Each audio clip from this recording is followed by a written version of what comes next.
The Louie T Network is powered by Music Head University. Music Heads, classes in session. Turn me up. Enroll on YouTube now. Link is in the description. Who else could it be but me, your man, Louie T? Welcome to the command post. You know what it is. Post up. Take command. I, of course, am your commander-in-chief, Louie T. Thank you for joining me tonight. Schedule release is finally here. I've got a lot to say about the schedule, as do you probably as well. The mini camps for the rookies started today. No Quan Martin. He was excused with a family and personal matter. They expect him for phase 2. So he will not be in attendance, but we'll be talking about that as the next coming days go by as well. But today's all about the schedule, and we've gotten bits and pieces of it throughout the course of the day. I was not happy to learn that we would be playing on Turkey Day, and I kind of felt in my bones they were going to jerk us, but I wasn't going to put that in the atmosphere. I just wanted them to steer clear of us. And I was like, look, Philly hasn't had a Thanksgiving Day matchup and face off with the Cowboys in ages. I can't even think of the last time the Eagles and the Cowboys did battle on Thanksgiving. Let them have it. I don't want it. We've done it enough. Now they're turning this thing into a damn near a tradition. We played them in 20. We played them in 16. I think we played them in either 19 or 18 as well. Like, I'm over it. But we're back like cook crack. So we're going to dive into the schedule. There are some similarities to last year's schedule that I'll point out to you. There's clearly some differences, and there's differences in opponents, obviously.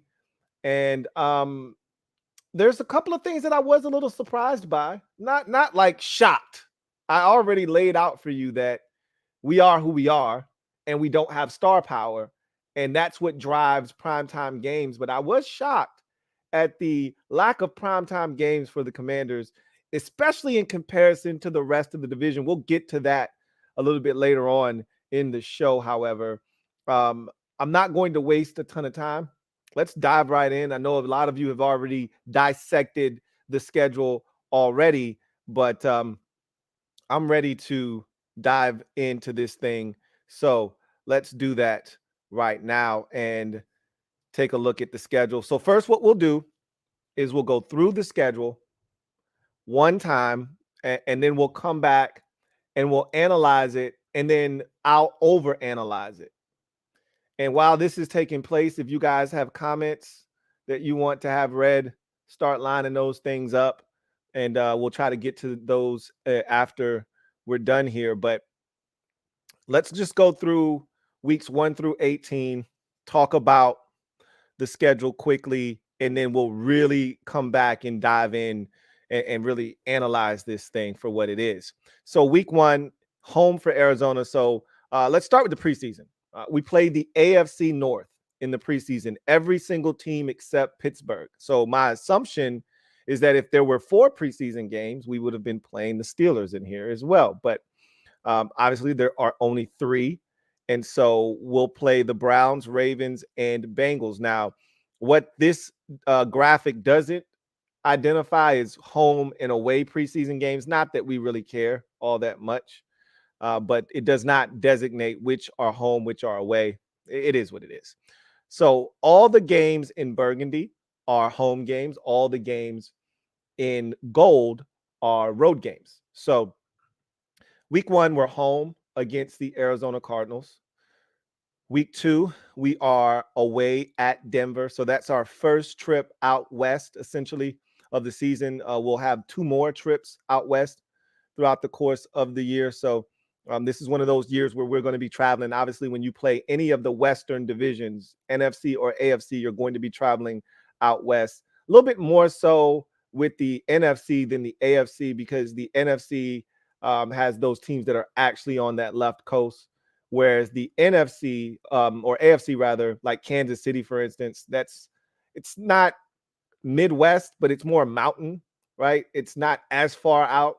Same with Vegas, even though you're kind of getting out there. Vegas is what, hour drive from 2 hour drive, maybe, depending on where you are, 30 minutes from California. So um, that's going to be our first trip out west. Denver, week 2. Week 3, home for Buffalo. That should be interesting.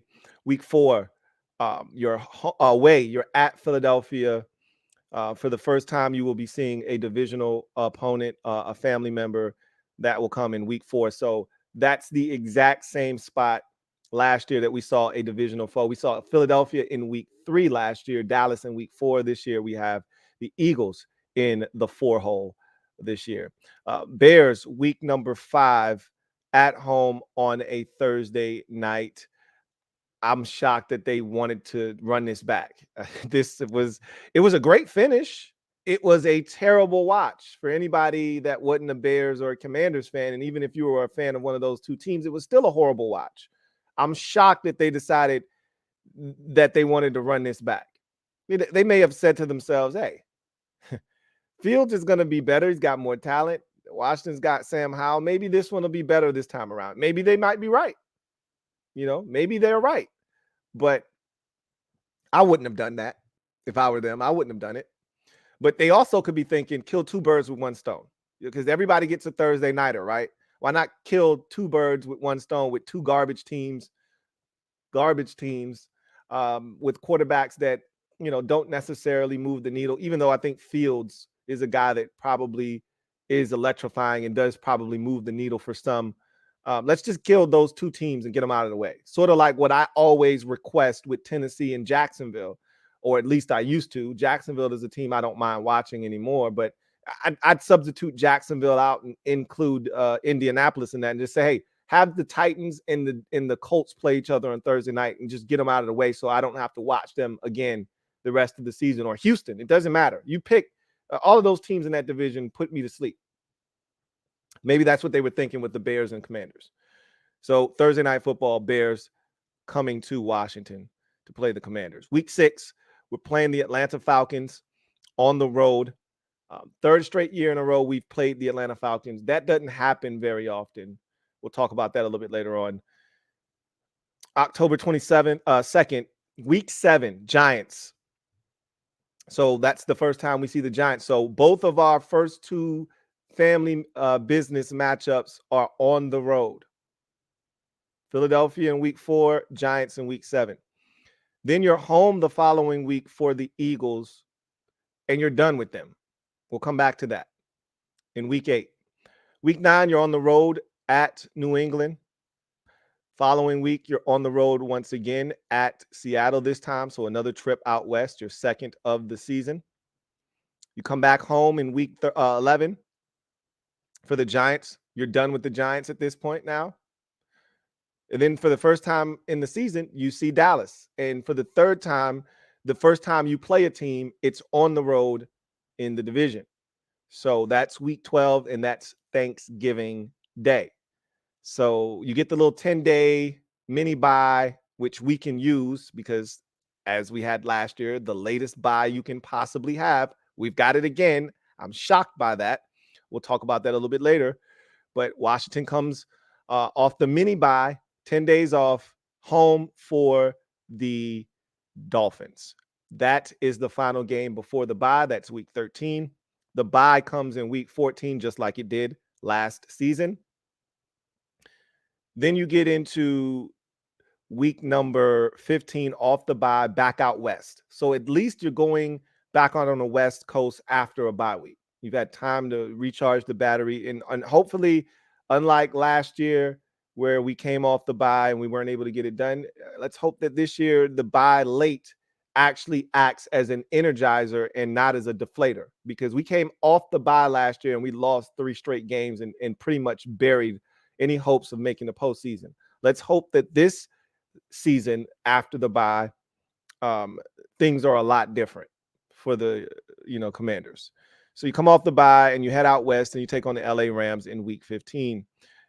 You stay on the road, this time coming back east to take on Aaron Rodgers and the new look New York Jets on Christmas Eve. That is week 16.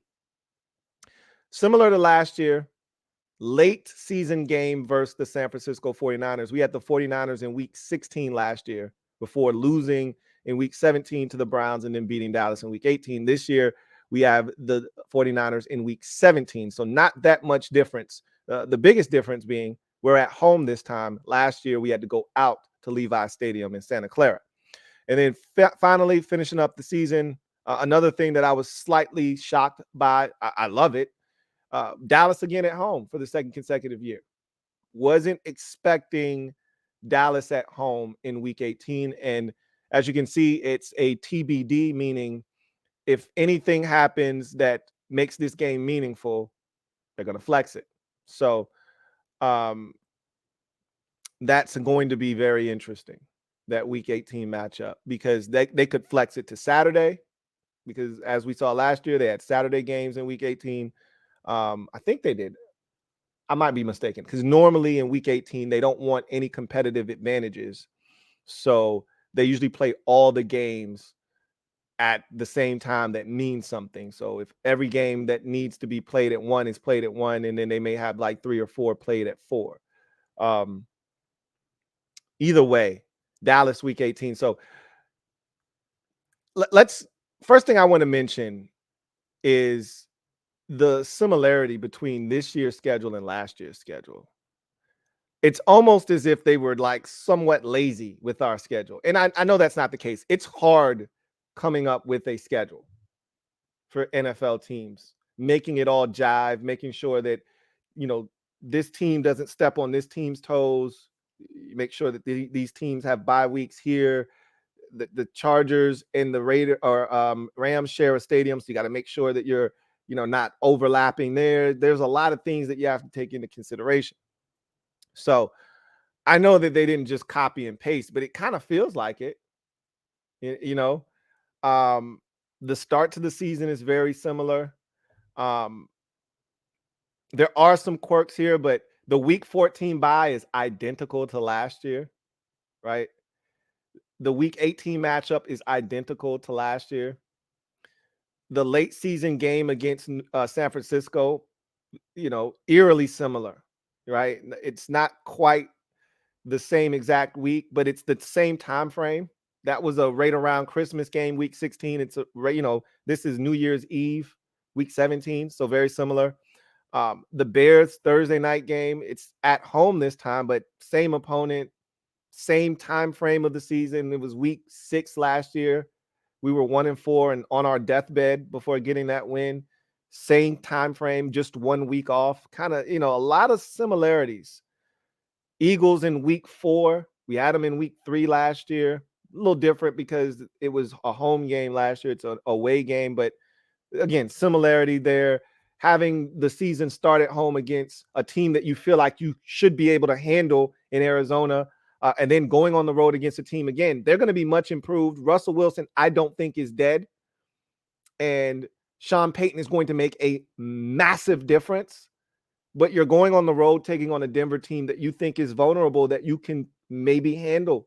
You know, it's not the same as last year where we looked at the first 2 games and we're like, hey, we need to have those. No worse. You got to come out of that thing 1-1, but you need to try to get both of them if you can. It's a similar situation because you look at week 3 and you say, probably not going to win that game. You're not sure.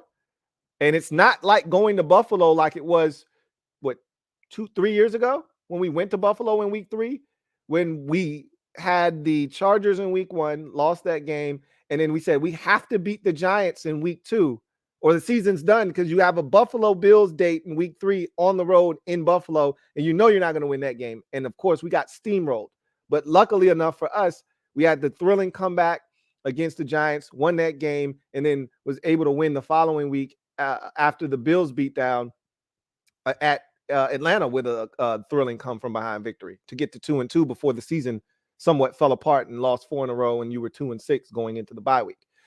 A lot of similarities, though, right? But aside from that, let's attack this schedule now, right? So the first thing that jumped out at me, you know what I'm looking for. I gave you my skeleton outline of the things that were important to me, just off first blush, just taking a first glance at the schedule. I gave you those things on the video yesterday. Week 1 opponent. Look, man, I was asked, a week or two ago, who would I want week 1? What did I tell you? Now, I thought they were going to give us, and I let somebody alter the way that I thought, because I was like, you know what? You're right. We did have 3 straight home games. Rivera hasn't been on the road. I told you, and I said this, I want to say it was yesterday on the video. I said, schedule makers don't think about that stuff. They don't go, well, Washington has played 3 straight years at home. We should give them a road. They're not thinking about that. They're just trying to make all these pieces of the puzzle fit together. So they're not thinking, Washington has to play on the road this year. They're not thinking that. They're just saying, what makes sense for the way that we're trying to configure this schedule? What makes sense for Arizona's schedule? What makes sense for Washington's schedule? And how can we make this thing fit together? And if at home, in week 1 makes sense for Washington, we might play at home the next 3 years.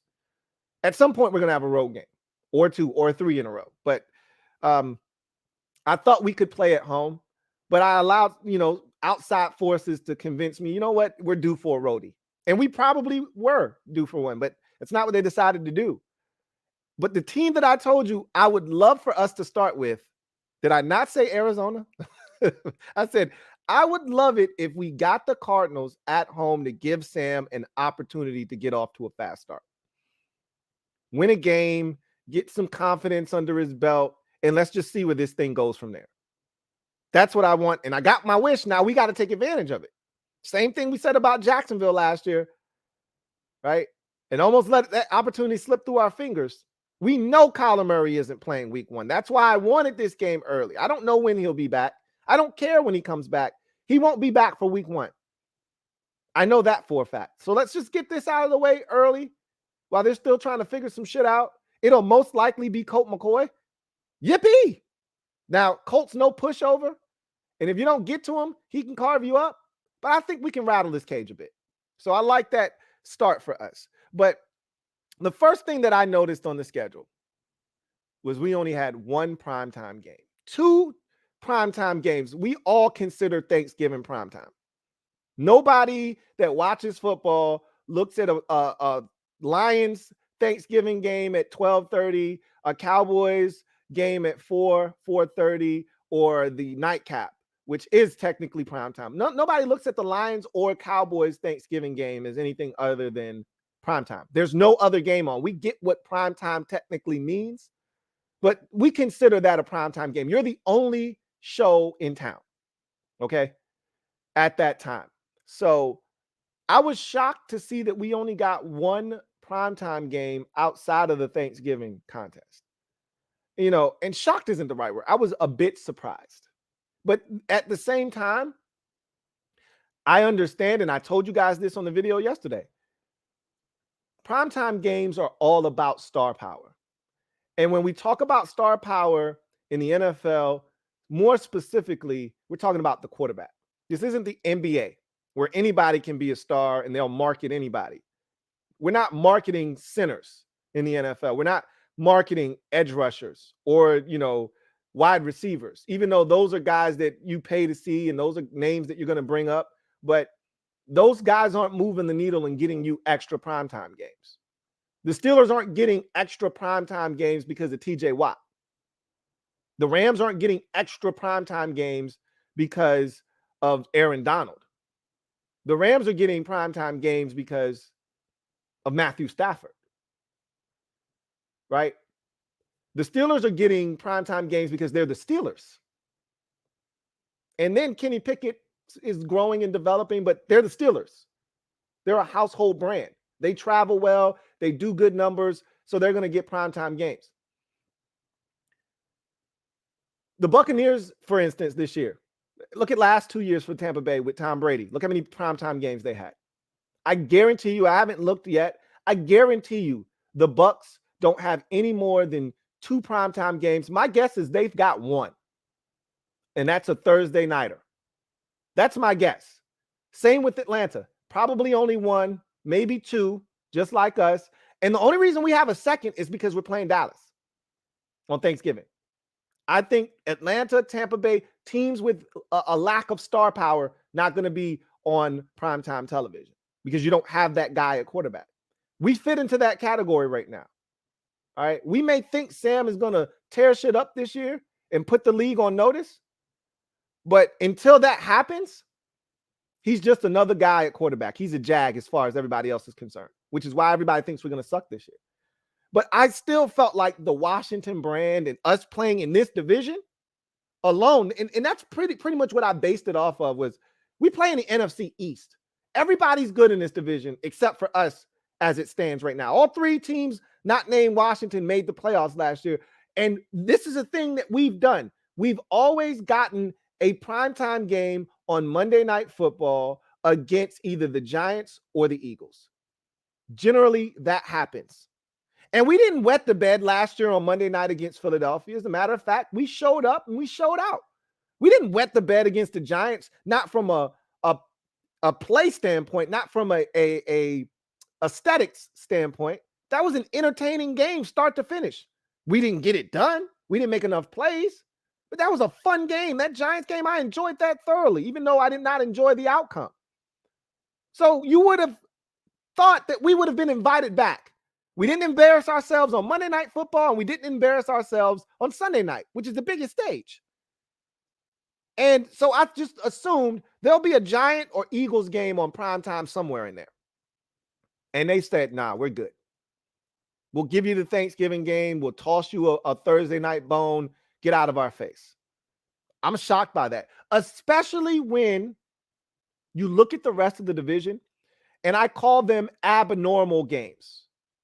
Abnormal games are games that are played outside of the normal 1 or 4:05 or 4:25 window. Okay, that's an abnormal game. You can consider it prime time if you'd like or not, but an abnormal game is played outside of the normal window. It could be a Saturday game, a Thursday game, a Sunday night game, a Monday game. We got Black Friday this year. All right. The Cowboys have seven abnormal games, including week 1 against the Giants on Sunday Night Football. 7 times the Cowboys will be on television when there's no other game on. In an abnormal spot. 7. I get it. They're America's team. That's Jurors boys. I get it. But damn. The Eagles, they went to the Super Bowl last year. Best team in the NFC last year. Not just the NFC East, the best team. Hell, for most of the season, they were the best team in the league. They got 6 abnormal games. 6. That's justifiable. I get it. The Giants also have 6. How? This is what boggles my mind. I remember being so incredulous last year with how many primetimers the Giants had versus how many we had, or it might have been 2 years ago. And I'm like, the Giants suck ass. Why? What is going on right now? I don't understand. Help me. And they made the playoffs last year. They won a playoff game. I get all of that. It's Daniel Jones. They got 6 abnormal games. 6, just like Philadelphia. You're telling me they're on the same level as the Eagles? You got to be bullshitting me. We got 2? That's it? 7, 6, 6, and 2? Man, the disrespect is real. I mean, it's really real.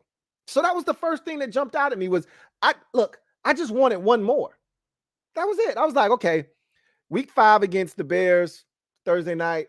So there's a Monday night, because usually we don't get invited to the Sunday night table. And that's fine.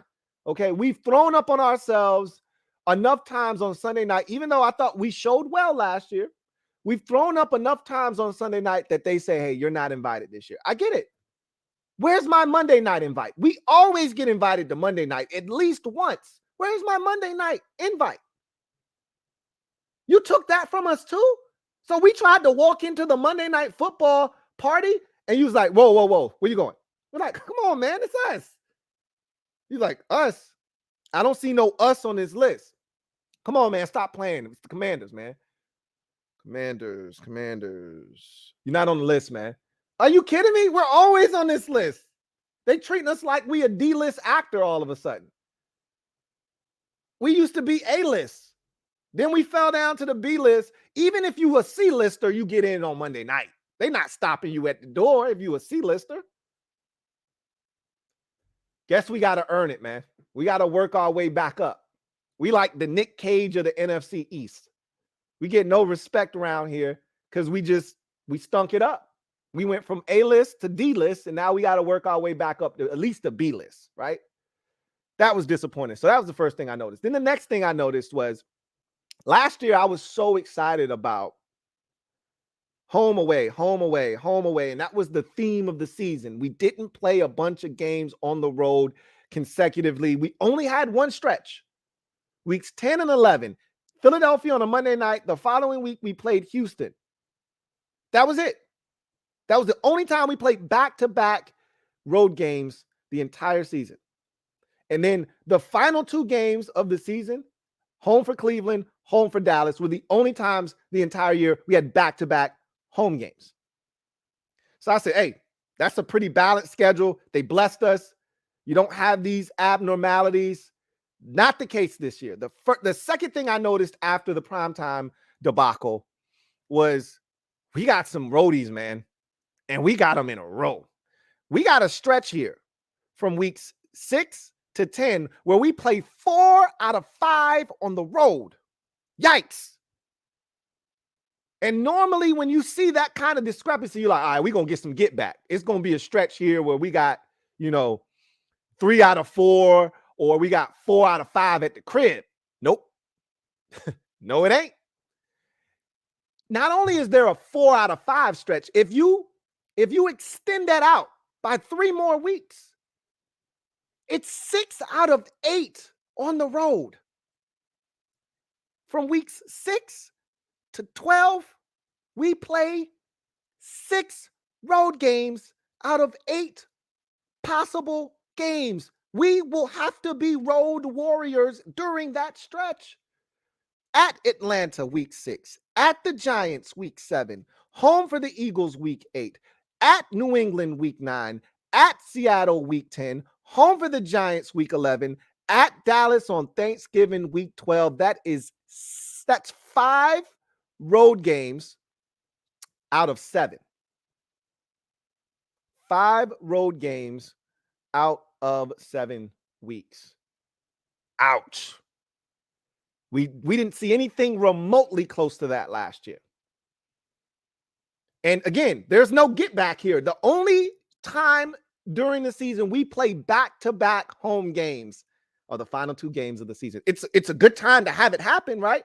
But here's the thing. We've done this before. We've done this actually the last 2 years. Will it matter? Will it matter? Having those games late in the season, be at home, will they matter? It doesn't matter if you're not good. We didn't take advantage of that last year. We had the only time we had 2 home games in a row, back to back, was week 17 and 18, Cleveland and then Dallas. And we wet the bed against Cleveland, and it made that Dallas game irrelevant. So the question is, by the time we get to week 17, will we be in a position where 17 and 18 matter and you actually get to enjoy the fruits of your labor and say, hey, now we can exhale. We're at home for the final 2. Let's take care of business at the crib. We'll see. So that's something else that I noticed. And then another thing that I saw with this schedule is that before the bye week, we got 5 out of our 6 games in the division done. We're done with the Eagles by week 8. We're done with the Giants by week 11. We don't even see Dallas until we're done with both Philly and New York. We don't see Dallas for the first time until we're absolutely done with 4 out of the 6 games in the division, both Eagles games, both Giants games out of the way before we even see Dallas once. That's a bit of a quirk. I don't mind that though. I'd much rather it be the way that they have it. It's spread out, evenly it's evenly distributed throughout the schedule. It's just that you play the Eagles twice, just like that, pretty much. Week 4, week 8, they're done. And then you play the Giants week 7, week 11, they're done. But it's spread out. I'm not upset about that because I'd rather it be that way than 5 out of your 6 games or, the final 6 weeks of the season like that, like it was back in 2021. I don't want that. So that's another thing that I've really, honed in on was that the division games are going to come fast. Once they hit, they're going to come fast. Week 4, week 7, week 8, week 11, bam, bam, bam, and then week 12. And just like that, before the bye week of week 14, you've already played 5 out of your 6 division games. Had a similar situation last year, but we still had 2 division games after the bye. Still had Dallas, and you still had the Giants after the bye. That's not the case this year. So we better take care of business in the division or else. And that doesn't change no matter where the games are played, whether they're early, they're late, or they're distributed like they are this year. Doesn't matter. You still got to win games in the division. So that's the schedule in a nutshell. How are you feeling about it? I honestly feel good about this schedule. I'll come back to it a little bit later on, and we'll go through the schedule with a fine-tooth comb in terms of stretches, pockets, what needs to be done, that sort of thing. But I want to pivot for a second away from the schedule, and I want to now go to quarterbacks faced, because this was something that I've been harping on the entire offseason. Like, we're all excited about Eric Bieniemy. We really don't know what we're getting ourselves into offensively. What we've done is we've effectively brainwashed ourselves, and I'm on board, but we've effectively brainwashed ourselves into thinking it can't be any worse than Scott Turner last year. Yes, it can. Yeah, it can be worse than Scott Turner last year. You damn right it can. Because here was the thing. We moved the football with Scott Turner. All right. We were able to achieve first downs. We were able to move the football. Our problem wasn't moving the ball. Our problem was scoring points. Our problem was situational football. A lot of that situational football took place in the red zone. But we were able to move the football, especially until we got to about the opposing team's 40-yard line. I used to call that the vortex. We would get sucked in. From our 40 to their 40 was where our problem was. We had no problems getting a couple of first downs to start the drive. It was, can we finish the drive? It could be worse. We could not have any consistency, continuity offensively, and we could be punting 3 and out. That's the worst, when your defense isn't even getting a chance to rest. It could be worse, but we all assume that it's not. We got too many weapons. We think the enemy's going to come in here and he's going to really, shore up some things and make this offense dynamic and explosive. We're excited about what the offense can be. But I told you, I'm not really that concerned about the offense. I've long said I'm not sure about this defense. That's what really, really has me worried, is this defense. And is it actually good enough? Now I take you to Exhibit A. All right. And so what I want to do now is I want to take a look at the quarterbacks that we've faced over the last 3 seasons, in particular 2021, 2022, and then the ones we're going to face this year. Because I said that the 2020 defense that was lights out against lesser opponents. I said that in 2021 we weren't facing the same caliber of quarterbacks. It was a step up in level of competition, and because of that step up, We were going to see a drop off defensively, but we were hoping that we didn't fall off a cliff. Well, for the first half of the season, we fell off of a damn cliff. There was no safety net. There was no bungee cord. We just plummeted to our defensive death in the first 8 weeks of the season in 2021. We rebounded after the bye, Brady and Cam and all that. Let's go through the list. 2021 schedule of quarterbacks, right? So Justin Herbert. So I want to go through these quarterbacks and we'll decide who's good, who's not good. And when we played them, what the defense was able to accomplish. So this is 2021. So Justin Herbert carved us up in week 1, 2021. If you recall, that was a 16-13 game, I believe, if I'm not mistaken. Something to that effect. 16-10, something like that. Whatever it was. He had a big Antonio Gibson fumble inside the red zone that gave the Chargers the opportunity to score the game-winning touchdown, and they did. Back shoulder fade to Mike Williams. We lose that game. But the biggest takeaway from that game was Justin Herbert and the Chargers going something like 14 of 18 on third downs. And one of the third downs at the end was a kneel down to ice the game. So technically they were like 14 of 17, something to that effect. It was insane. We could not get a third down stop. Even though they moved it up and down the field, they had 2 red zone turnovers. If you recall, Sweat got to Justin Herbert on one play. I thought it was an incomplete pass. They ruled it a fumble. It rolled out of the back of the end zone for a touchback.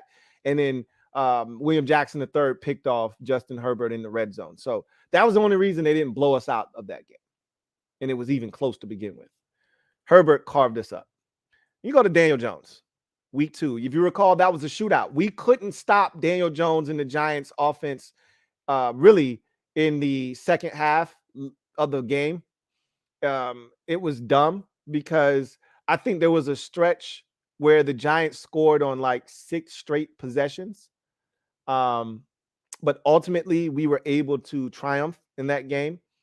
Dexter Lawrence jumped off sides on a field goal attempt that was missed. And then we got a second chance. And Dustin Hopkins banged it home, and we won a thriller 30-28. Good times. He kicked our ass, though, did Daniel Jones. Had a long 50-something yard run, and then it was a touchdown, and they negated it because they called blocking him back. I thought that was bullshit, but whatever. I'll take it. I don't turn down gifts. Josh Allen absolutely mauled us the following week. He had on a ball cap, and he was keying by like 8 minutes left in the fourth quarter, like it was a preseason game. Matt Ryan killed us. That was if you recall, that was the Cordero Patterson game where he was single-handedly destroying us, running it, catching it, you name it, they were doing it. The only reason we won that game is because the Falcons offensive coordinator cut us a break. We couldn't stop the Falcons offense. And on 2nd and 8, he decided to throw, or excuse me, 3rd and like 6. All he had to do was throw the ball 7 yards down the field. They would have completed it. We hadn't stopped them all day on third downs. Our third down defense early in that 21 season was abysmal. One of the worst in NFL history. And they ran a wide receiver screen and cut us a break. We got the stop. And ultimately, that was J.D. McKissick leaping from like the 5-yard line, waving his way into the end zone for the touchdown. Jameis Winston. You shouldn't be getting done in at this stage of his career. Jameis is more of a meme than he is anything else. We got cooked by Jameis Winston in the second half of that game. First of all, remember the Hail Mary right before halftime? You talk about vomiting in your mouth.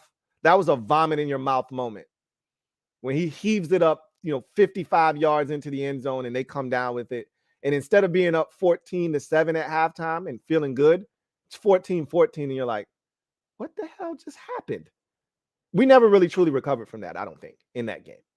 And he went on to have a hell of a second half, and they won going away. Heineke had some bad interceptions in that game, some backbreakers, including one in the end zone on a drive early in the in the game. We lose. Winston carved us up.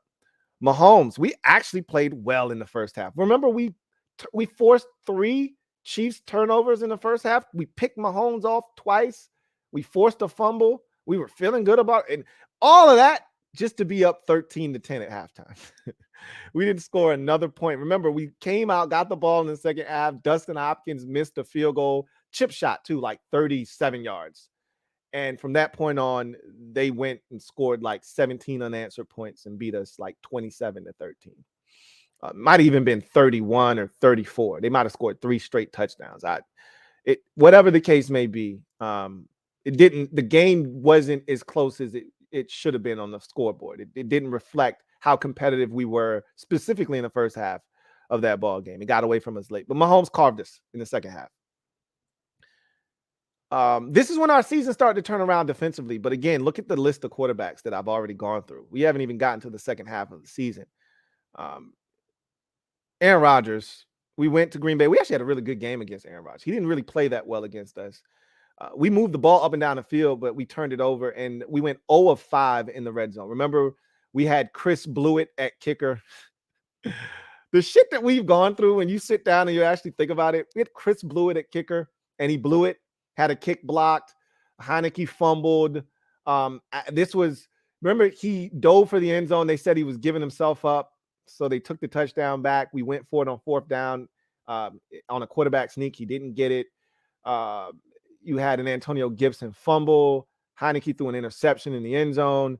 Yeah, we went 0 of 5. You know how hard it is to go 0 of 5 in the red zone? Yeah, we did that. Lost that game 24-10, I think. But it was a game we dominated just everywhere but where it matters most, the scoreboard. Still, it's Aaron Rodgers. Teddy Bridgewater doesn't qualify as a big-time signal caller. It's one of those games that you expected us to have a chance to win, and we did. We went to Denver, had a chance. We dropped an interception early in that game. I want to say it was Bobby McCain dropped a pick. Had our chances, just didn't take advantage, and we lost that game. Went on a bye week, came off the bye, and now we're 2-6. You get Brady. Thought we were going to get carved up. We actually played well. Picked Brady off twice in that game, ultimately won that football game. Then you go to Cam Newton. Remember, this was his first start back in Carolina. They had just destroyed Arizona. Remember, Arizona was the last undefeated team in the league in 2021. They went to Arizona, put up 34 points, beat them like 34-6. So they were coming off of some, real momentum. And we went into their building and we got business done. Right now, Cam still had a good game against us. We didn't turn him over.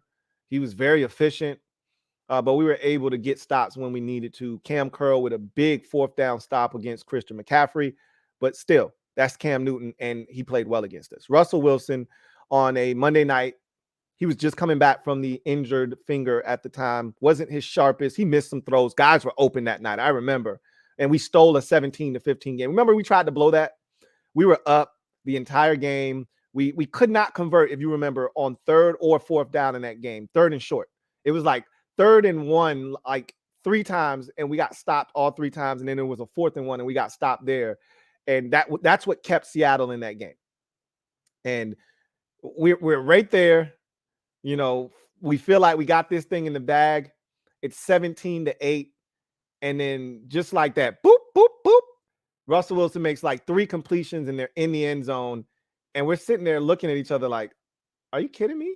I think it was 17-9 because they needed a 2-point conversion to tie the game. And literally there's seconds left. And we're like, how are we here? We dominated this game. Why are we here? And they had to go for 2, and we were able to get the stop. Kendall Fuller made a great play, and it preserved the 17-15 victory. Derek Carr on the road in Vegas. He had a back-breaking pick that he threw. I forgot what happened, but we should have lost that game. I don't remember if they dropped the pick. That's what it was. Heineke should have thrown a pick. They dropped it. We ended up getting the game-winning field goal and beat them 17-15. Derek Carr is a solid NFL quarterback. Dak Prescott twice. Jalen Hurts twice. This was late in the season. And we know what happened in those games. And then Jake Fromm, who's on our roster, he literally soiled himself against us. That was the back-to-back quarterback sneaks from like the 3-yard line. Yeah, it was bad. And he threw a pick six to Bobby McCain in that game as well. He stinks. So that's a murderer's row list of quarterbacks. Herbert, Allen, Matt Ryan was still playing well at the time. Winston carved this up. Mahomes, Rodgers, Brady, Wilson, Carr, Prescott twice. Hurts wasn't Hurts yet. But I mean, 1, 2, and we struggle with Daniel Jones, but 1, 2, 3, 4, 5, 6, 7, 8, and Dak would be 9 quarterbacks that you would consider. Like, if we're making a list of quarterbacks in the league at that time, those 9 are probably in the top 15.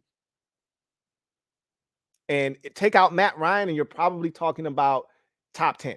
The other 8 are probably in the top 10 at the time of this list, the 2021 season. Herbert may not have been yet because he was only in his second year, but we already knew with Justin Herbert, right? So, Allen and Ryan and Mahomes and Rodgers and Brady and Wilson, you're talking about, take out Carr as well. Take out Carr and take out Ryan, and you're definitely talking top 10. If you stick Prescott in there twice, maybe he's at 11, maybe. But that's a tough slate, right? So now we're going to add in 2022. And we're going to look at this list of quarterbacks. So 2022 was interesting because we didn't know what we were getting ourselves into. But look, we felt confident about the group that we were playing against, okay? Trevor Lawrence, we got the early Trev. If we would have got this Trev 7 weeks later, they would have ate our ass alive. They should have put 40 on us in that first game of the season. We remember all the mistakes. The 4th down drop, the easy walk-in touchdown Travis Etienne would have had if he just caught the football.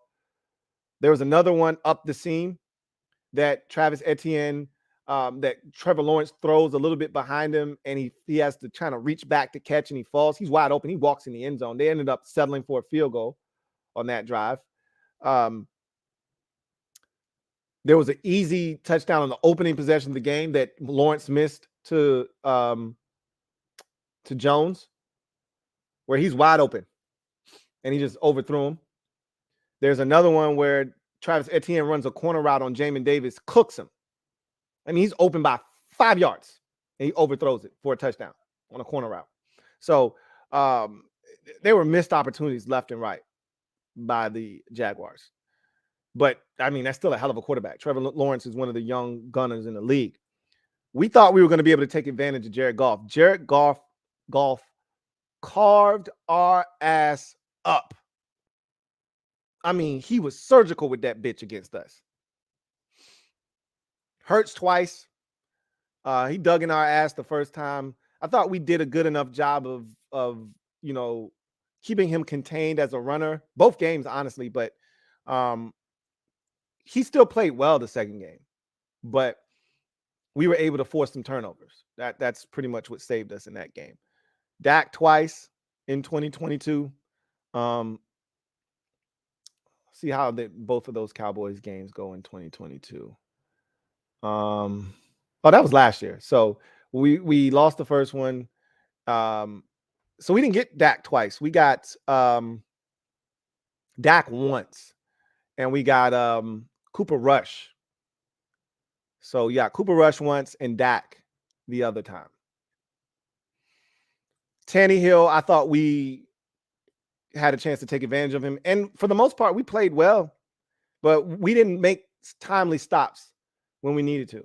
We finally take the lead in the game on the second De'Ami Brown bomb for the touchdown, and immediately, within 2 minutes, we give it right back. 67-yard, bomb to I can't remember the receiver's name. And then We had a 3rd and like 9, and we give up 10 yards to Austin Hooper's old, slow, decrepit ass, wide open over the middle. I'm like, who's guarding him? He lays down at like the 4-yard line and catches the ball. Nobody around him. Like, are you kidding me? It's 3rd and 9. What are we doing? And then, 2 plays later, Travis Henry, Derrick Henry's in the end zone, touchdown. But we didn't play poorly against him. It's Ryan Tannehill. Justin Fields was awful against us. Aaron Rodgers, we got Aaron Rodgers playing some subpar ball, and we took advantage of it. Sam Ehlinger actually played well against us. He did not play poorly against us. And if you remember at the end of that game, after Terry makes the catch and, tells him, this my shit, this my city, Ehlinger throws a dot to Michael Pittman Jr. And if he catches that thing in stride, which it was right on the money, he's in the Washington territory. They still have a timeout. They're going to beat us. And he just dropped it. Kirk, we kicked Kirk's ass from a physical standpoint. I mean, we beat the shit out of him. Hit him at least 11 or 12 times, sacked him at least 3 or 4, and he still, when the game was on the line, dimed us up. You got to give Kirk his credit. He was tough as nails in that game. Davis Mills sucks ass, threw a pick 6. We beat them, cruised to a victory. Marcus Mariota barely threw the ball, but he was running on our ass. But he's Marcus Mariota, right? We weren't worried about him. Daniel Jones, for whatever reason, I don't know what it is. We just can't seem to beat Daniel Jones. I don't know what it is. I don't know.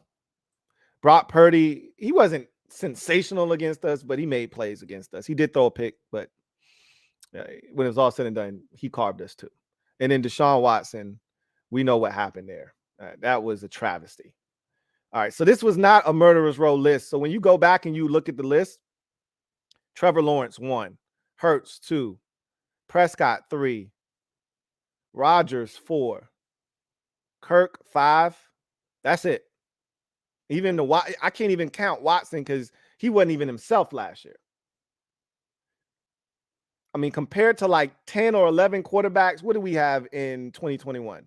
1, 2, 3, 4, if you add Jameson, 5, 6, 7, 8, 9, 10.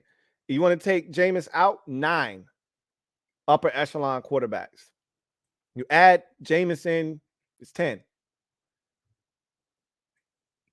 Compared to 2022, where it's 1. And Golf actually played really well. You could probably add him in. 2, 3, 4, 5, 6. That's it. 6.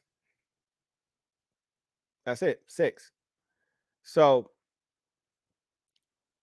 it was a different schedule, right? One you could take advantage of. Now I want to come back and take a look at this year's schedule of quarterbacks and what this is going to look like, right? So this list features all the quarterbacks that we're going to see at some point this year. And we could get rid of the other two. Get rid of the other 2 lists. Oops. So this is all you really need to be focused on. All right. These are the quarterbacks that we're going to see this year. And we can do it in order now, right? So we can start with Colt McCoy. We know we're getting Colt McCoy now.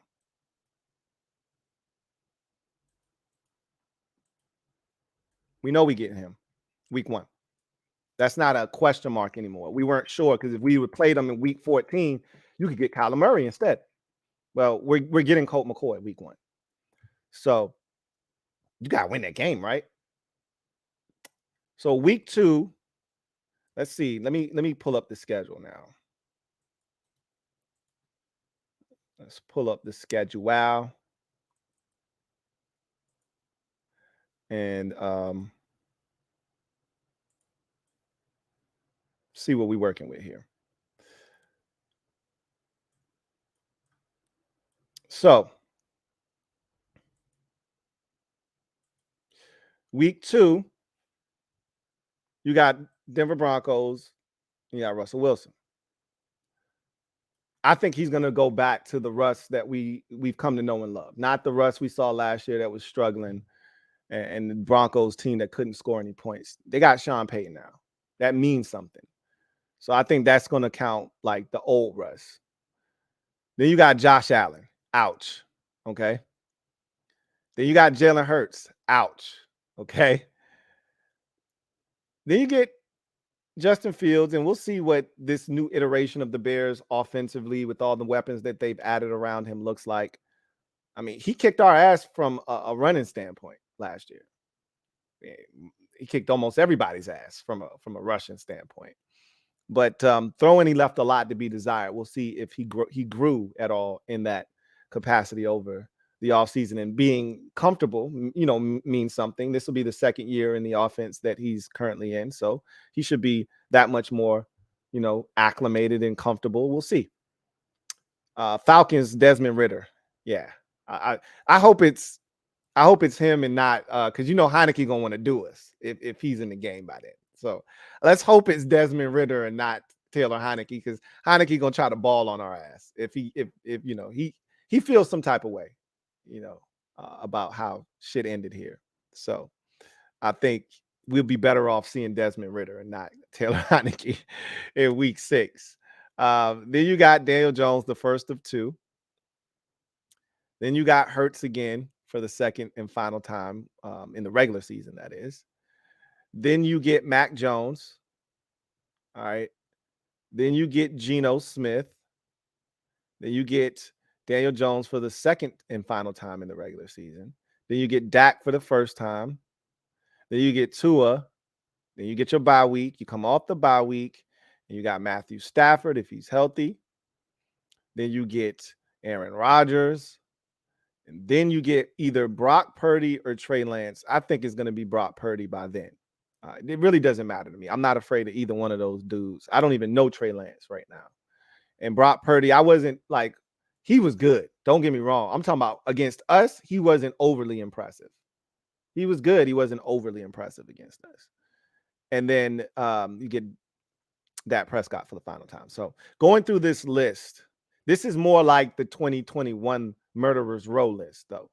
You got Allen, 1, Hurts, twice, but 2, Rodgers, 3, Stafford, 4, Dak, 5, Russell Wilson, 6. Assuming that this is the Russ that we've come to know and love from Seattle and not the Russ we got last year. If he's the Russ from last year, then he's not included in this list. I'm assuming that Sean Payton's presence is going to take Russell Wilson back to where he was in Seattle. So I'm going to count him in on this list. All right. I don't know what the hell it is about Daniel Jones, but, I'm not counting him. But he kicks our ass. So I probably should count him, but I'm not.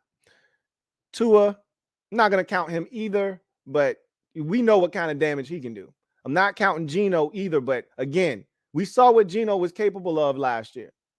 These quarterbacks that I'm not counting, they're way better than the quarterbacks that we haven't counted over the last 2 years. They're way better than Davis Mills. Way better than Marcus Mariota, right? Like, understand that the level of quarterbacks that we aren't even counting as elite or upper echelon, top half of the league, the guys that we're not even adding into that list are still capable of doing you. Understand that. These aren't guys that are barely starting quarterbacks in the league like Davis Mills, like Sam Ehlinger. Like, that's not the level we're getting to. There aren't any of those other than maybe Desmond Ridder on this list and Colt McCoy that are true backups probably when it's all said and done. And I can't even say that wholeheartedly about Desmond Ridder yet, because Atlanta may feel the same way we feel about Sam Howell. So Brock Purdy or Trey Lance, not going to add them in this list. Neither will I add in Justin Fields. I think Mac Jones is going to be really good this year. With Bill O'Brien calling the plays, I think he goes back more to his rookie season form. Desmond Ridder and Colt McCoy. So when you look at this list, 1, 2, 3, 4, 5, 6, the first 6 on the list, killers, all of them. Stone cold killers. If they healthy and they locked in, stone cold killers. And then Daniel Jones, even if He's not a stone cold killer to anybody else. He's a stone cold killer when it comes to the Commanders. That's for damn sure. All right. Tua, if he's healthy by the time, I mean, we get them in week 13. Who knows what's going on with Tua by then? If he's healthy, he could do us. Geno in week 10 could do us, right? In Seattle, no less. That's going to make it even tougher. Brock Purdy did us last year, did us dirty last year. Justin Fields, very capable, very, very capable. Should have beat us last year. Had no business losing that game to us. Matt Jones, very dangerous. And I think with new offensive play caller Bill O'Brien, he's going to be really good this year. And then these two at the bottom are the only two I look at and say, hey, we better beat their ass. We better beat their ass. Desmond Ridder and Colt McCoy.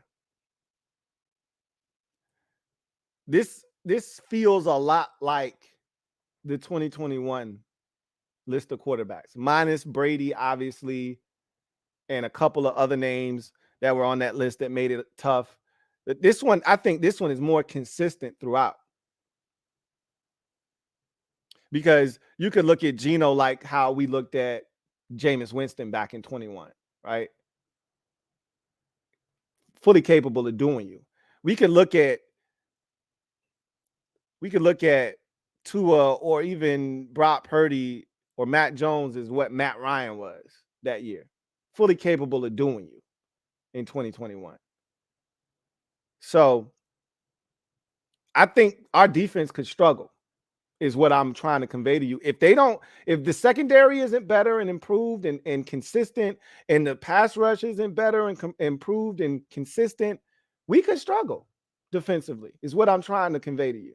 Looking at the schedule, looking at how everything shakes out, we better come with our hard hat and our lunch pail. That's for damn sure. So now I just want to go to this final little schedule tidbit, if you will, is what we're going to call this.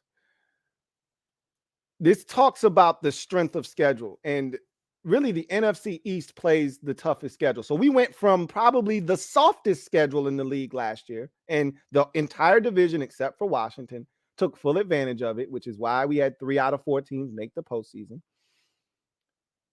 We go from that schedule to this year playing among the toughest in the league.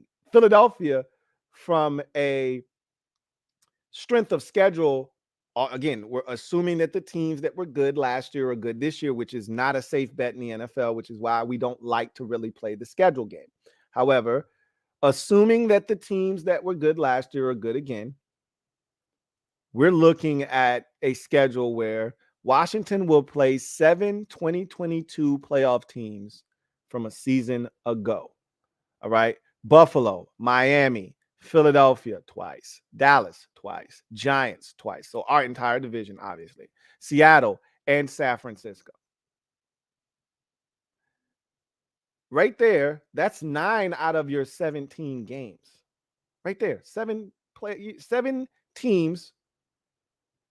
Excuse me, that's 10, because you play the Eagles twice, Dallas twice, Giants twice. That's 6. Buffalo, Seattle, Miami, 49ers. It's 10 out of your 17 games are against playoff teams from a season ago. Now, again, we don't know how well these teams are going to fare this year, but do you think Buffalo is going to fall off of a cliff? I don't, not with Josh Allen healthy. Do you think Miami's going to fall off of a cliff? I think they've upgraded the backup quarterback position. So whether Tua is healthy or not, if Mike White's out there, I think they're just as dangerous offensively with Waddle and Tyreek Hill. Do you think the Eagles are going to fall off a cliff? It could happen. Highly unlikely. Dallas, are they going to fall off a cliff? If Dak's not healthy, all bets are off. If he's healthy, I don't see them falling off of a cliff. The Giants could fall off of a cliff, but they seem to be as well coached as any team in the league, especially in this division. So I don't think they're going to fall off. They could. They're a better team than they were from a season ago, from a roster standpoint. Seattle, if they weren't bad last year when nobody expected them to be good, it's hard for me to believe that they're just not going to be good this year. Again, Geno Smith was playing for a contract last year. He could go back into Geno. Oh, Geno. Oh no, he could turn back into the old Geno that we've come to know and love. But Geno said they wrote him off and he ain't right back. I think he meant that. The 49ers, we know what they're about. Don't matter who's at quarterback. They've shown us it don't matter who at quarterback, how many injuries they got, unless they're in the playoffs and they're down to like their emergency quarterback who is, a running back, they're going to find a way to be competitive. So it looks like those teams are going to be good again, essentially. That's what I'm telling you. There isn't a surprise team on this list that could have caught lightning in the bottle last year, but yeah, I'm not really buying what they're selling. All these teams, Seattle might be that one team maybe, but all these teams are going to be tough.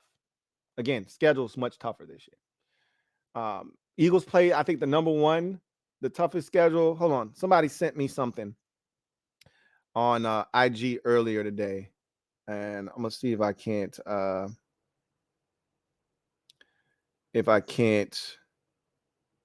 track that down. See if I can find it. Here it is. Strength of schedule. Shout out to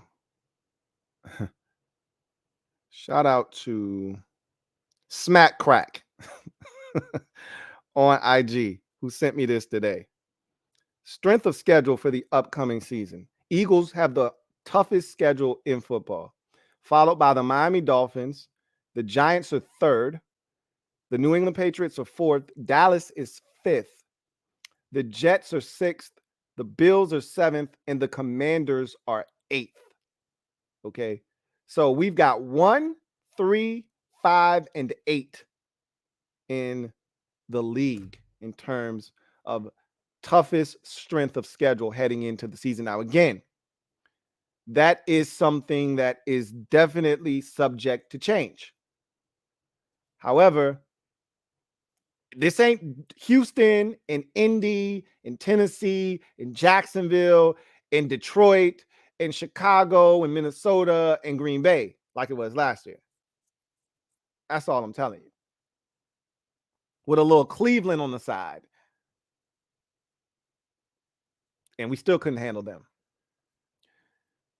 Finally, Washington will play the Atlanta Falcons for the third consecutive year, the longest streak between the two teams since 91 through 94. It's rare that you play a team not in your division 3 years in a row. The only time you see that around the league is perennial powerhouses who win their division year in, year out, and thus they play each other, no matter whether the divisions are playing one another or not. We saw it throughout the career of Brady and Manning. They would play each other every year because the Colts would win their division and the Patriots would win their division. We've seen it now a lot of times with the Ravens and the Chiefs. Ravens win their division, Chiefs win their division. They have to play each other, right? So you see some of these rivalries develop. I think right now we're kind of leaning towards Philadelphia, even though the Eagles, this is just their first time winning the division, right, in a while. So it's not like the Eagles have been, doing this, but the Eagles did play because the 49ers and the Eagles, I think, finished in the same spot that year. Hurts' first year starting, which was 2021. They played each other, very close game. I think it was like 16-10, something like that. The 49ers were able to be victorious in that game. They played them again last year, obviously, and we saw what happened in the postseason. Those two teams are going to play again because they won the division. So you see how that can happen. But we've gotten the Falcons, and we won the division in 20, right? We had to play the Falcons because everybody in the division played the NFC South. So we had to play the Falcons. But then we finished in the same exact spot as them in 2021. So that meant we played them again, despite our divisions not playing in 2022.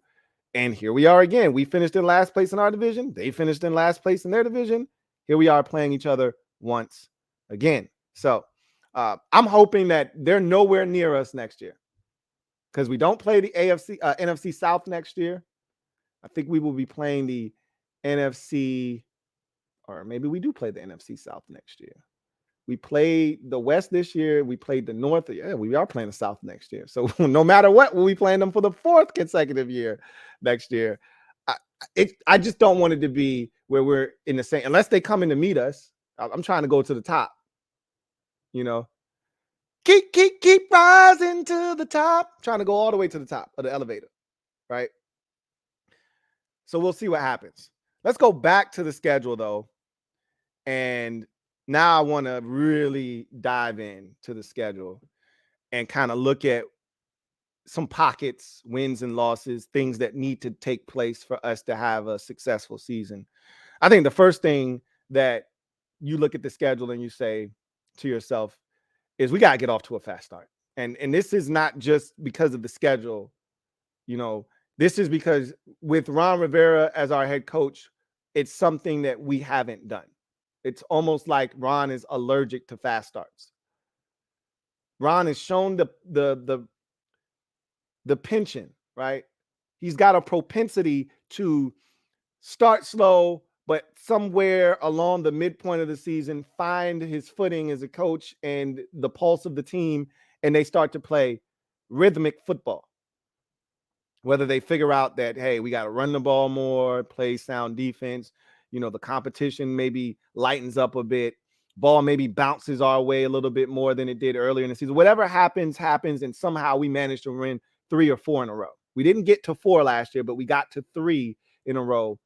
I want to say we did that on 2 separate occasions last year. We started 1-4, and then we beat the Bears, we beat the Packers, and we beat the Colts. Then we lost to the Vikings, and then we beat the Eagles, we beat the Texans, and then we beat the Falcons. So we had 2 separate 3-game winning streaks last year. Never hit 4, but in the 2 previous years, we had 4-game winning streaks in each of those years. So can we start fast? That was the theme last year. Can we start faster? Because we know at some point Ron is going to have this team Arthur a 3 or 4 game heater. Can you just be 3-4 when you decide to reel off 3 in a row instead of being 1-4, and now 3 straight only gets you back to 500? That's always been our problem. You're 2-6, you win 4 in a row, you're only 6-6. You're 2-7, you win 4 in a row, you're only 6-7. That's what he did the first 2 years. Then last year, somehow, we start 1-4, we reel off 3 in a row, we lose, then we reel off 3 more, we're 7-5. We get the tie, and then we come off the bye week and we lose 3 straight, like at the worst time. So the question is, can we start fast? They gave us another chance to start fast. They gave us another chance to start fast. You can't, of all the games on it, you couldn't ask for a better opening weekend opponent. There's not an easier game on the schedule for us than Arizona without Kyler Murray week 1. The Cardinals are rebuilding. Don't let anybody lie to you. The Cardinals are in a full rebuild in 2023.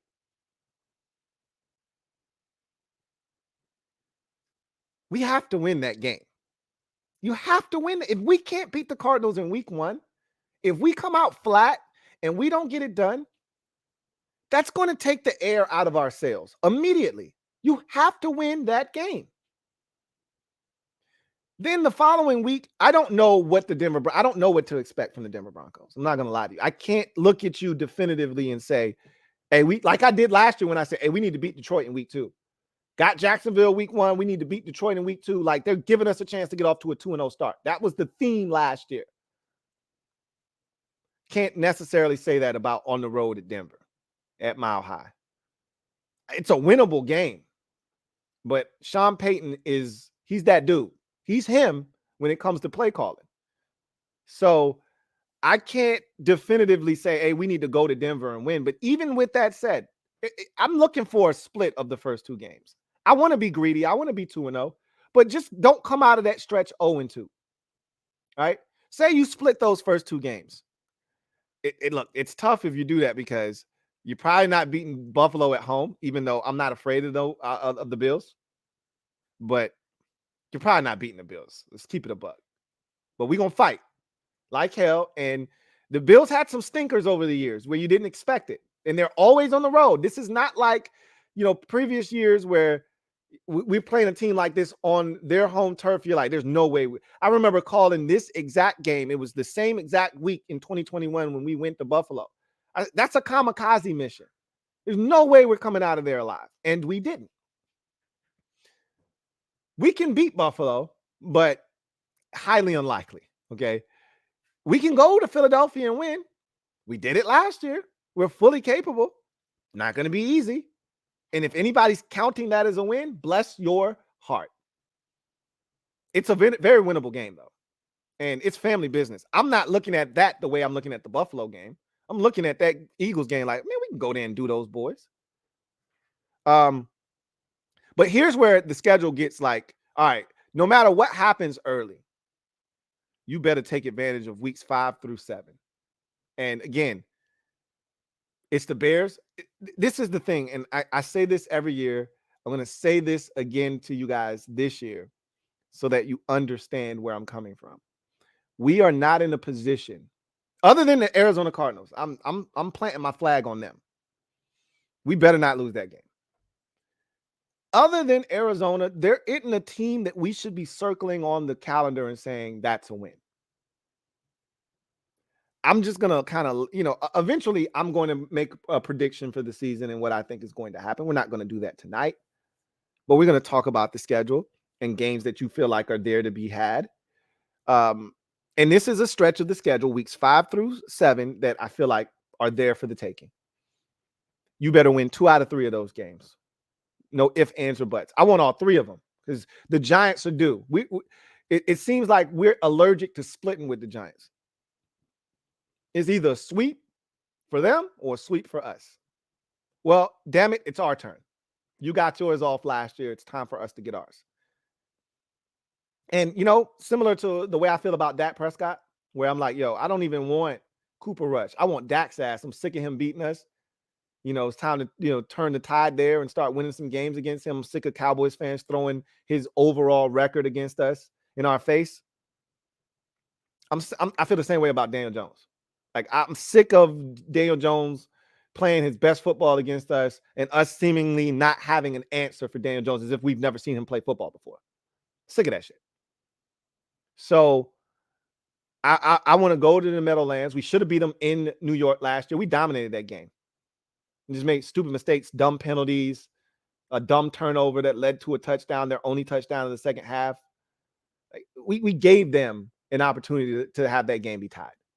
Stupid play calling in overtime when we got the ball to their 40-yard line, then went backwards. Like, we should go in there and beat their ass. But before we get to them, we got the Bears on a Thursday night at the crib. Need to take care of business there. And then you got to go to Atlanta. I'm looking to make it, 3 in a row against the Falcons. That's another game that I look at the Falcons and I'm like, in conjunction with Arizona, hey, you better win that game. And that's on the road. It's a little tougher to say definitively you better win that game. I'm going on the road. You better go beat Atlanta. Go beat Atlanta as well. Go win that game too. So what I'm telling you is you better get off to a solid start, because after that week 7 game, Eagles, Patriots on the road, Seahawks on the road, Giants again, Dallas on the road on Thanksgiving, Miami, Rams, and we don't know what the Rams are going to be. Jets, we don't know what they're going to be, but you're assuming they're going to be good. 49ers and Dallas. The back end of this schedule is brutal. It's brutal. I mean, if you want to talk about playoff teams, they're all pretty much on the back end of the schedule. All of the teams that didn't make the playoffs that are on our schedule are on the front end. And again, you can't just take what happened last year and extrapolate it to this year. So I don't want you to fall into the trap of thinking, oh, okay, Denver sucked last year, so we should beat them. No, Denver might be actually really good this year. They might be the Denver Broncos team that we thought we were getting last year. We might get them this year. Conversely, The Rams, you look at them, oh, they were ass last year. They lost Jalen Ramsey in free agency. No more Allen Robinson. Yeah, they probably going to be garbage this year. Okay, Matthew Stafford could be healthy and he could be tearing some shit up. They could be good again. Conversely, the Jets, you're thinking, man, they were just a quarterback away last year. They added Aaron Rodgers and a bunch of stuff this offseason. They got to be nice. They could be what the Broncos were last year. You don't know. But assuming that the things that we think are going to happen hold true, the 49ers are going to be good. The Jets are going to be good. The Dolphins are probably going to be good. The Seahawks went to the playoffs last year, and I don't see any reason why they can't go back again this year, assuming that they stay healthy in all the right places. The Patriots, I think, are going to be an improved team, and they just missed out on the postseason last year with all the dysfunction on offense. They still only missed out of the playoffs by one game. They're going to be better this year. Not to mention that the Cowboys are in there in that mix twice. The 49ers, we just assume they're going to be good. That back end of the schedule, what I'm essentially saying is we're not set up for one of those patented 4-game, 3-game winning streaks late in the season this year. That's not how the schedule's set up. Not unless you find a way to get hot at New England, at Seattle, and then home for the Giants. Like somewhere in there, you probably gonna take an L. So it would behoove you to mess around and be 1-4 or 2-6 this season. To me, if we're talking about that's a fireable offense this year. I mean, again, your bye week is so late that, you know, if you're going to fire him, that would be the time to do it. If we're out of the playoffs by week 14, because the bye week's so late. If the bye week was week 5, he would have made it through the whole season, I feel like. But being that the bye week is week 14, if we get to the bye and let's say we are 5-8, and like everybody else is eons ahead, like, you know, that's still kind of close. With 4 games left, 5-8, you dead pretty much. You probably dead in the water at 5-8. But let's say we're 4-9. That's you're dead at 4-9. You're definitely dead. 5-8, you might not, because you win your final 4 games, you get to 9-8, and who knows, you might be able to sneak in the back door of the playoffs at 9-8. Let's say you are 4-9, you're dead. Dead, I tell you. Ron's probably fired at bye week 14. He's probably fired. So it would be in Ron's best interest to get that first one against Arizona, see if you can't take that momentum, bottle it up, take it on the road with you, and steal one in Denver, come back home, and now you got a 2-0 record, you're feeling good, you're smelling yourself, and maybe you can't somehow upset Buffalo at home. Then, because no matter what happens in the first 3 weeks, it's family business week 4 on the road at Philadelphia. You could be 0-3 and still go there and win. It's family business. You could be 1-2 and go in there and sneak a dub. It's family business. So I'm not as worried about the Eagles week 4 just because they're a family member. They know us, we know them. You know, we're going to have a shot. But it's that stretch after Philadelphia. Chicago, home, Thursday night. You get a pseudo bye. Got to take advantage of that. Go to Atlanta week 6 after having 10 days off. And you got to take care of business against the Falcons. And then you got to take care of business against the Giants. Because let's say you're able to start the season off 2-2. You win those 3 games, you're 5-2. When's the last time we've been 5-2? Let's say you start the season off 1-3. You win those games, you're 4-3. I'll take 4-3. I can't tell you the last time we were 4-3 after the first 7 games of the season.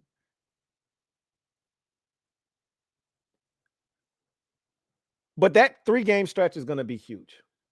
Right there, that pocket. No matter how you start the season off, as long as you're not 0-4, that 3-game stretch, weeks 5 through 7, is going to be huge. What you do in the first 4 weeks will determine the urgency that is in those 3 games. Because if you start the season off 3-1, let's say your only loss is to Buffalo at home, week 3. but you win the other 3 games. You're 3-1. Now you've allowed yourself to just need to go 2-1 in that 3-game stretch. You cut yourself a bit of leeway, and you're still 5-2. You go 2-2 in the first 4 games, you still theoretically have cut yourself a bit of slack, and you can go 2-3, and you're now 4-3 on the season. Still in a very advantageous spot.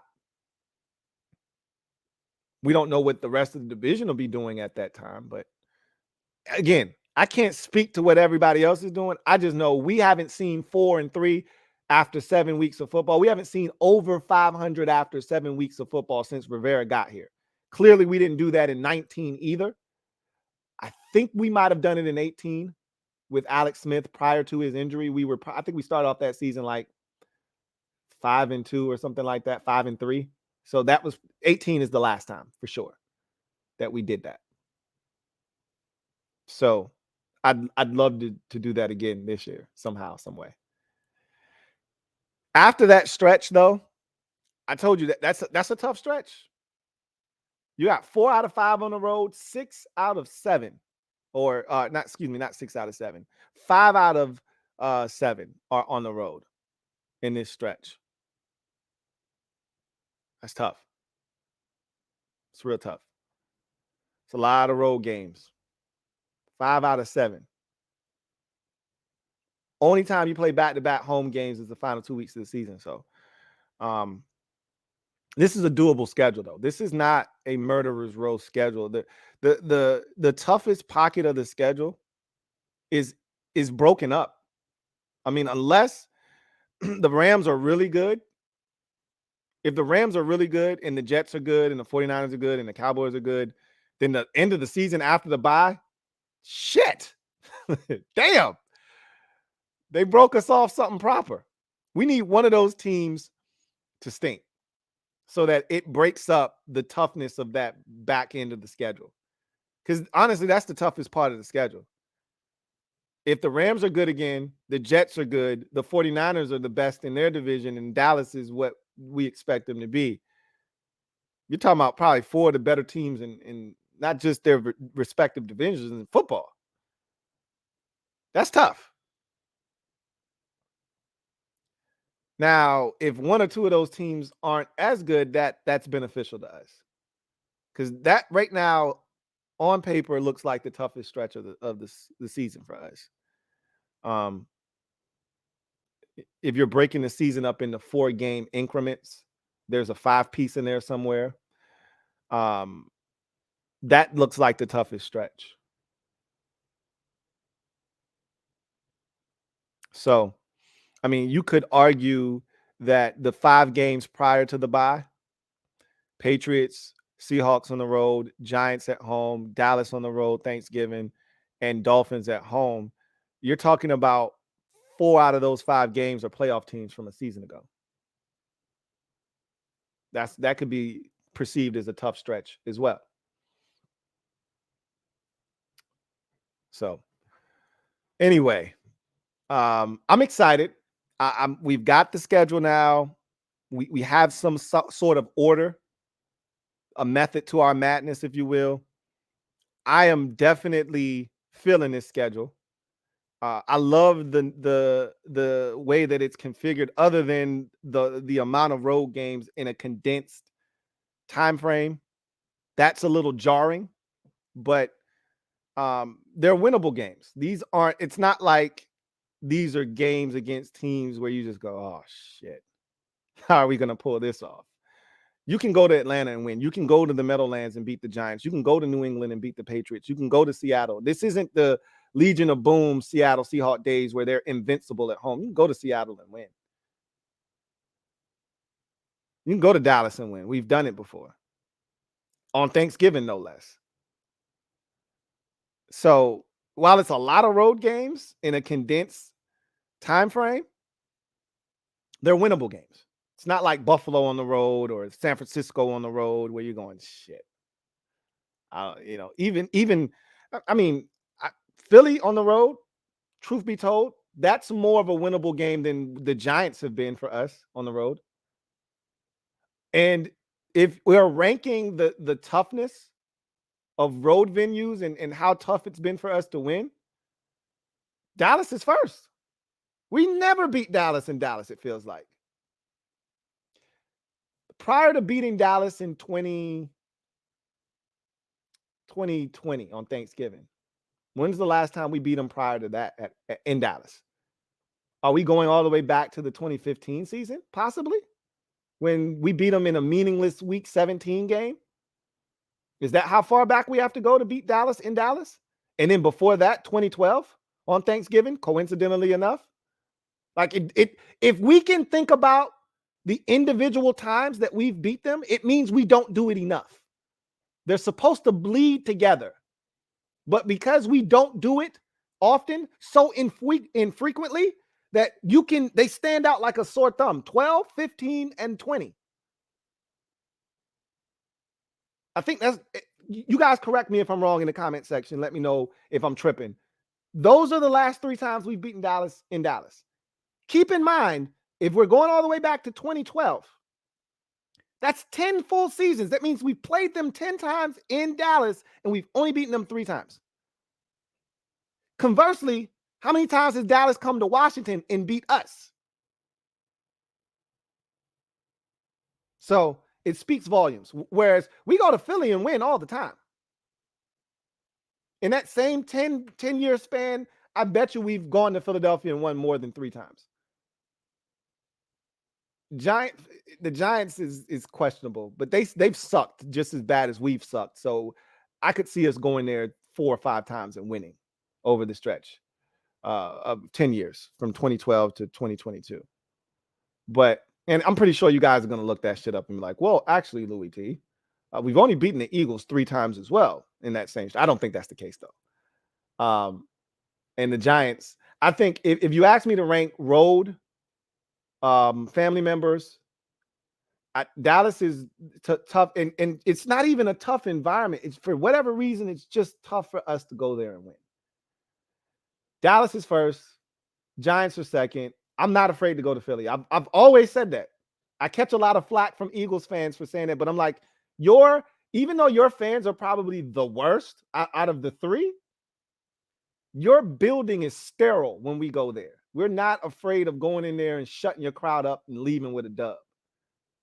We did it in 2020. You were ass, obviously, but we did it in 2020. We did it that last year in 2022 when you were really good. We should have did it in 19, first game of the season. If Case Keenum wasn't ass, we probably would have beat him in that game too.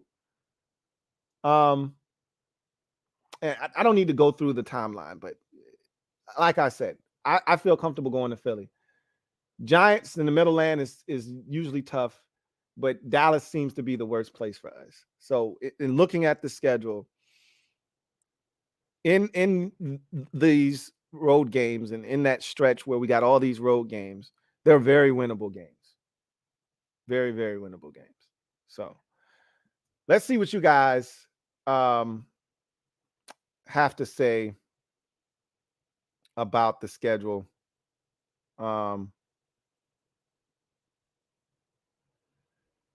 And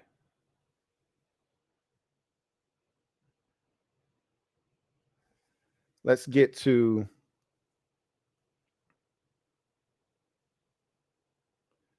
the super chats in the comment section. And let's see.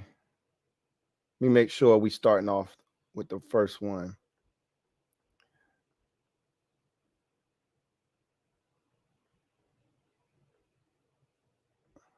All right, yeah. So that's going to be the first one. So they got them lined up for me already. So let's knock out these supers. Marcus Dixon. Let's get back to the main screen. Marcus Dixon. Thank you for the super chat. Greatly appreciate you. My guy Marcus writes, if the Commanders don't start at least 4-4 after 8 games, do you think it's over? And how brutal is the second half? I see potential one win, maybe. Yeah, the second half is brutal. I literally just talked about that. So we're kind of seeing it the same way. 4-4, and I was looking at the first 7. You're including that Eagles game in week 8. And I said after the first 3 weeks, after the first 7 weeks, rather, you need to be 4-3, no worse than 4-3. I'm looking at 5-2 and saying that's very possible, but you need to be 4-3. And if you add in that last Eagles game and you count that as a loss, and you say 4-4, whatever, you can't come out of that first 8 games of the season anything worse than 4-4. I agree, because if you're 3-5 coming out of that stretch, and now you got to go on the road twice in a row, at New England, at Seattle. If you're 3-5, that means you're not playing with a ton of momentum at that point of the season, more likely, unless you started off the season 1-5 and now you're winners of 2 straight, going on the road for 2 consecutive games. Unless that's the case, you're probably not playing with a ton of momentum at 3-5. Your season has been disjointed. You haven't really been able to build any momentum. And so highly unlikely that you're just going to go on the road and all of a sudden start winning football games. So 4-4 means you've been playing somewhat consistent football, depending on how you achieve the 4-4. You could have started 4-0 and now you've lost 4 in a row. Obviously, you're not playing great football, but we're not starting the season off 4-0. So if you're 4-4, more likely than not, you started 2-2 and then you found a way to win, 2 out of your next 2 games, 4 games rather, and you're at 4-4, whatever the case may be, to give yourself a fighting chance. Because that 5-game stretch prior to the bye, at New England, at Seattle, home for the Giants, at Dallas on Thanksgiving, home for the Dolphins, that's a pretty tough stretch as well. It's a pretty tough stretch. Winnable games, again, as I've stated, winnable games, but it's tough. If I'm a betting man, I'm guessing that we're not favored in any of those games. Maybe the Giants game at home, and that's depending on how good the Giants are. If the Giants are good, we're not favored at home against the Giants in week 11 either. We won't be favored on the road against New England. We won't be favored on the road against Seattle, more likely than not. Probably won't be favored at home against the Giants. We're definitely not going to be favored at home on the road on Thanksgiving against Dallas, and we're probably not going to be favored at home against Miami. So, yeah. It's going to be tough. You got to start the season off a lot faster than Ron has done in his previous 3 years. If they look anything like the slow starts of the last 3 years, and remember, we got off to a 2-2 start back in 2021. The bottom didn't fall out until that week 5 game against New Orleans. And from that point forward, it was a downhill spiral. We lost 4 in a row.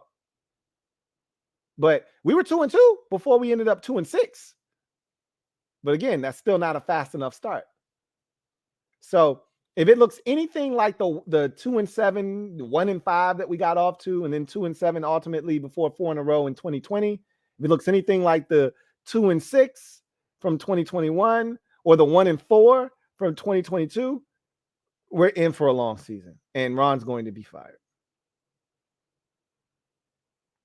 I don't see that happening because we got a better quarterback. I think we're going to be better coached. And I think we are a more complete and talented football team. It's just about putting all of it together. But again, we'll see. So I like our chances. But again, we're going to have to put it all together. Ultimately, we can sit here and talk till our face turns blue, but we're going to have to put all the pieces of the puzzle together. Jalen Dorsett, thank you for the super chat. Greatly appreciate you. My guy Jalen writes, sup, Lou? Sup, Jalen? Schedule looks winnable. I say 11-6. Again, I like this schedule. I like it a lot. I like this schedule, man. I think it's a schedule that we can win with. I truly do. But nobody's going to lay down for us. And again, as I've mentioned already, and I went through the quarterback exercise already, there's no Sam Ellinger. There's no Davis Mills on this schedule here. Okay. Even the guys that we don't think are all that great on the schedule are much better than Davis Mills or Sam Ellinger. You know, if the worst quarterback on the schedule is Colt McCoy, it's going to be tough sledding. You know, if I think the only two guys I'm looking at side eye is Colt McCoy and Desmond Ridder. The rest of the schedule, I'm like, hey, we're going to have to bring our big boy pants. We're going to have to strap them up against Geno and Mac Jones and Tua. These are the quarterbacks that we didn't add into the list. Those dudes are fully capable of slicing and dicing our ass, especially with the weapons that those teams have. Not New England necessarily, but especially Miami. Especially what the Bears have done now with DJ Moore being added to that mix with Darnell Mooney already and Chase Claypool. They got weapons in Chicago now. So, yeah, it's a winnable schedule, but we're going to have to play good football consistently, something that has eluded us since Ron has gotten here. Ricky D. Hustle, thank you for the super chat. Greatly appreciate you. Ricky D. Hustle writes, what up, Lou? What's up, Ricky? We going 11-6, 3-3, splitting the division, 2-2 against the AFC East, 3-1 against the NFC West, and 3-0 versus Denver, Atlanta, Chicago. That's a recipe for success right there. What you just laid out is a recipe for success. And the biggest one that I see is the 3-0 against Denver, Atlanta, and Chicago. I would even extend that out to 4-0 and add Arizona into that mix. Arizona, Denver, Atlanta, and Chicago. Those are the four. And I'd take Denver out of the mix and say Arizona, Atlanta, and Chicago are the three most winnable games on the schedule. Not guaranteeing you anything. The only team that I isolate and say, hey, we better beat them is Arizona. And I may be discounting the rest of Arizona's roster, even though I feel like they've had a yard sale, essentially. They didn't give away DeAndre Hopkins. Budda Baker asked for a trade, but they haven't traded him, right? So they still have players on their team. But J.J. Watt retired. There's no A.J. Green. He retired. There's no Kyler Murray. I like our chances early in the season against this team. But again, we'll see. We'll see what ultimately happens in that game. But you got to beat Arizona. I need you to find a way to go to Atlanta and win. Denver's going to be tough. Chicago is at home. I need you to find a way to beat the Bears. Okay? So those are the four games where I'm looking at and saying, look, you can't afford to go any worse than 3-1 in that with those opponents there. If we're adding Denver in there, 3-1. Got to find a way. But in your scenario, Denver, Atlanta, Chicago 3-0, then it needs to be 4-0 because you need to beat Arizona as well. But that's a recipe.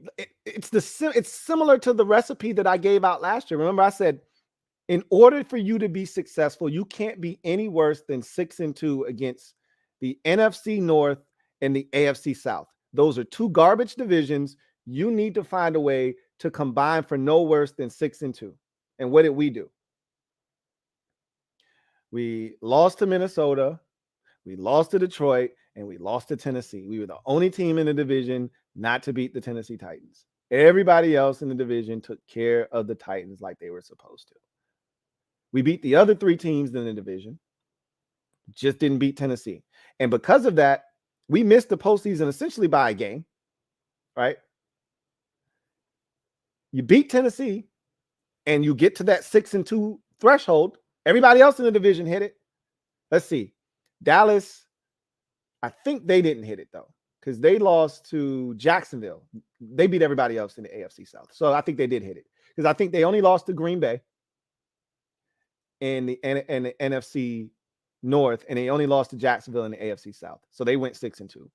I don't think the Eagles lost to any of those teams. I think they swept the AFC South and they swept the NFC North. I mean, they only had 3 losses last year in the regular season. We beat them, Dallas beat them, and the Saints beat them. So, yeah, they swept those. They went 8-0. And then the Giants, they took care of business as well. They swept the AFC South. They beat Jacksonville, they beat Tennessee, they beat Houston, and they beat Indy. And then they beat Green Bay. They lost to Minnesota. They should have won that game, but they lost to Minnesota. They beat Detroit. Or did they? I think they got a mud hole stomped in them by Detroit, actually.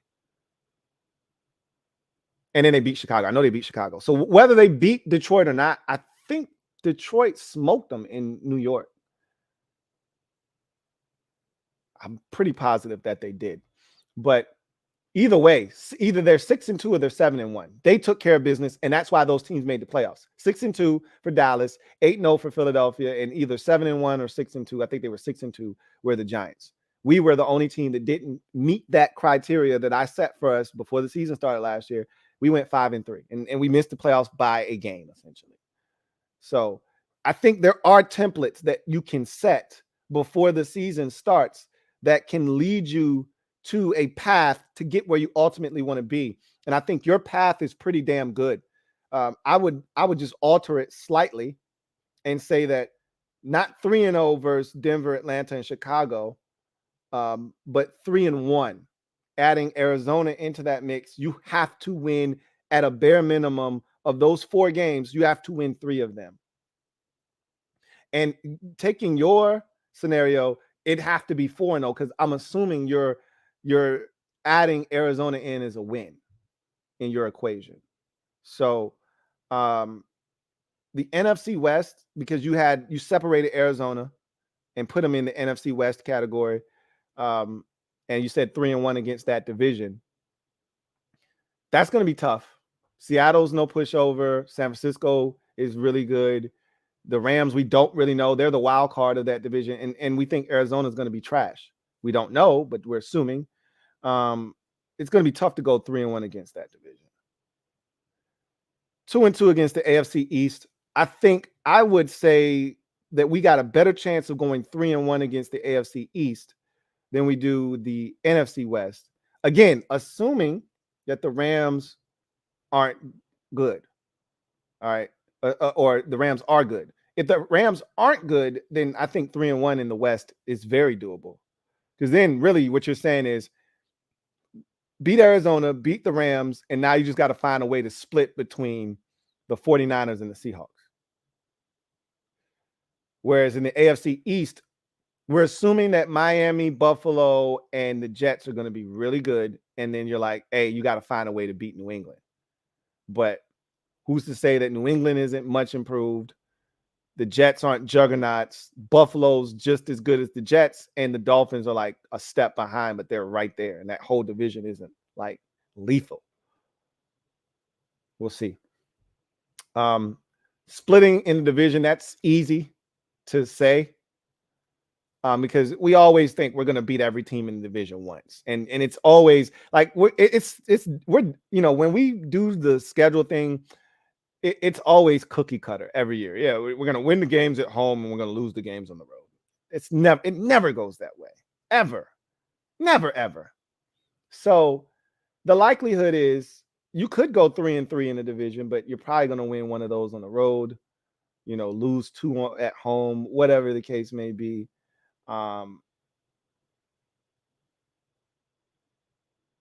You're more likely to be 2-4 or 4-2. That's how we either sweep the Giants or we get swept by the Giants. We'll split with Philadelphia. We have no problems doing that. It's usually Either you get swept by Dallas or you split with them. When's the last time we swept Dallas? With Dak healthy. I have to throw in that caveat. Because, yeah, we swept them in 2020. Dak wasn't healthy that year. When's the last time we've swept Dallas with Dak healthy? I can answer that for you. Never. The answer is never. Never done that.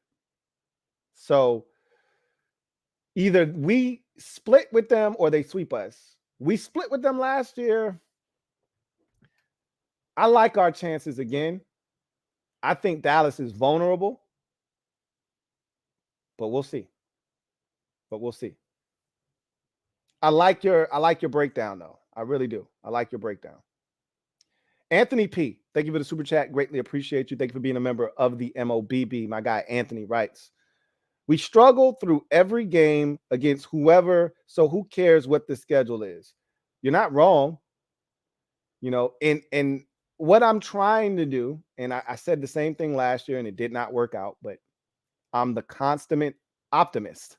What can I say? All right.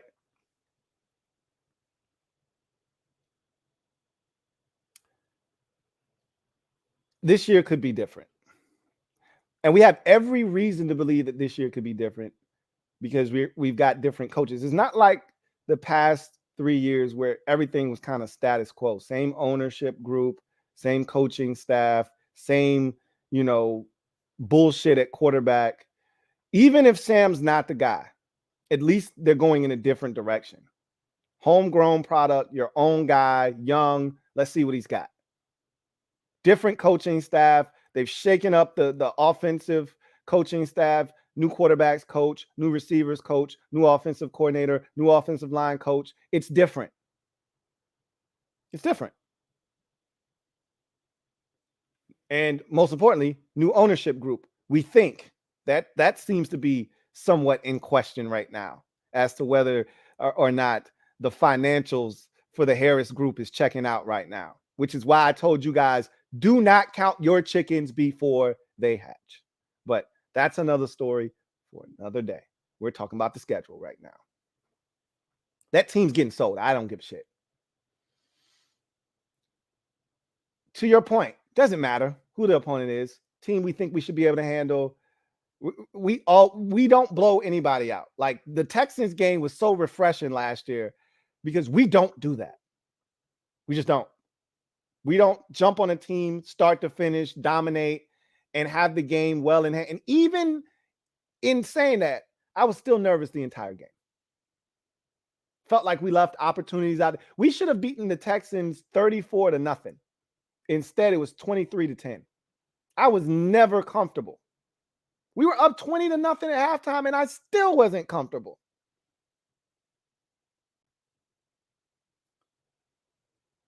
But we won comfortably. We don't do that very often. So to your point, doesn't matter who the opponent is, what the schedule is, how it's set up. Every game is going to be a small margin of error. That's what you think. That's what we've been trained to think. We're accustomed to every game being a one-score game with this team unless we're getting our doors blown off. But if we're doing the winning or we're close to it, it's going to be close. Maybe that's different. Maybe we're actually capable of scoring 38 points this season. And maybe every game doesn't have to come down to nut crunching and, nail biting time. Heart starts in your chest, ends up in your throat, then down at the bottom of your feet. How many times last year did you guys tell me, hey, I needed the defibrillator to make it to the after, the post-game show? I needed the defibrillator a couple of times. I was dead. The Colts game, right? It was probably the biggest one last year. The Bears game. The Titans game. I think the Titans game sent some of y'all to the hospital. Because we didn't win that one. At least we won the Bears game and the Colts game. We didn't win that one. Both Giants games. I mean, how many of those did we have last year? So in the Jacksonville game, hell, in week 1 was entertaining and down to the wire. Maybe this year we'll actually start kicking some ass. That's the hope, right? That's why we brought Bieniemy here. It's for us to punch it in the red zone, for us to be more, dynamic and prolific as an offense, put up points. We'll see. I get where you're coming from, though, Anthony. Video channel. Thank you for the super chat. Greatly appreciate you, my guy. Video channel writes, like I said, Lou, Ron's got until week 14 bye to show himself approved, or Eric B gets an early audition as head coach. A lot of you, and I've seen this take feels real. Hey, let's see what Sam has. If he sucks, we'll get Caleb Williams next year ish to me. This take feels that ish to me in the sense of, if this doesn't happen, then this will happen. And there's no, black or white in between. In that first scenario, if Ron doesn't get it done, Eric Bieniemy gets a crack at showing he's capable. While that could be the case, you're assuming, just like everyone who makes the comment that, oh, if we suck, we'll just get Caleb Williams or Drake May next year. You're assuming that you're going to suck bad enough to put yourself in a position, and you're also assuming if you don't suck bad enough that the teams at the top of the draft won't need quarterbacks, so you'll have a shot to trade up. Neither one of those assumptions are safe to make. Just like in this particular case, you can't assume that the new ownership group is going to be smitten with Eric Bieniemy. Just because we are, as a fan base, and there's this love affair with Bieniemy this offseason, doesn't mean that the new ownership group comes in here and circles him as the replacement for Ron Rivera. Remember, Sean Payton, and we don't know who he was referring to, but Sean Payton said he was contacted by somebody in the bidding process that was looking to purchase this team, who reached out to him to see if he was interested in coming on board and being this team's head coach. You get a new ownership group in here, they may already have thoughts of hiring someone outside of this staff. They may have no interest in retaining anybody that's currently here, including Eric Bieniemy.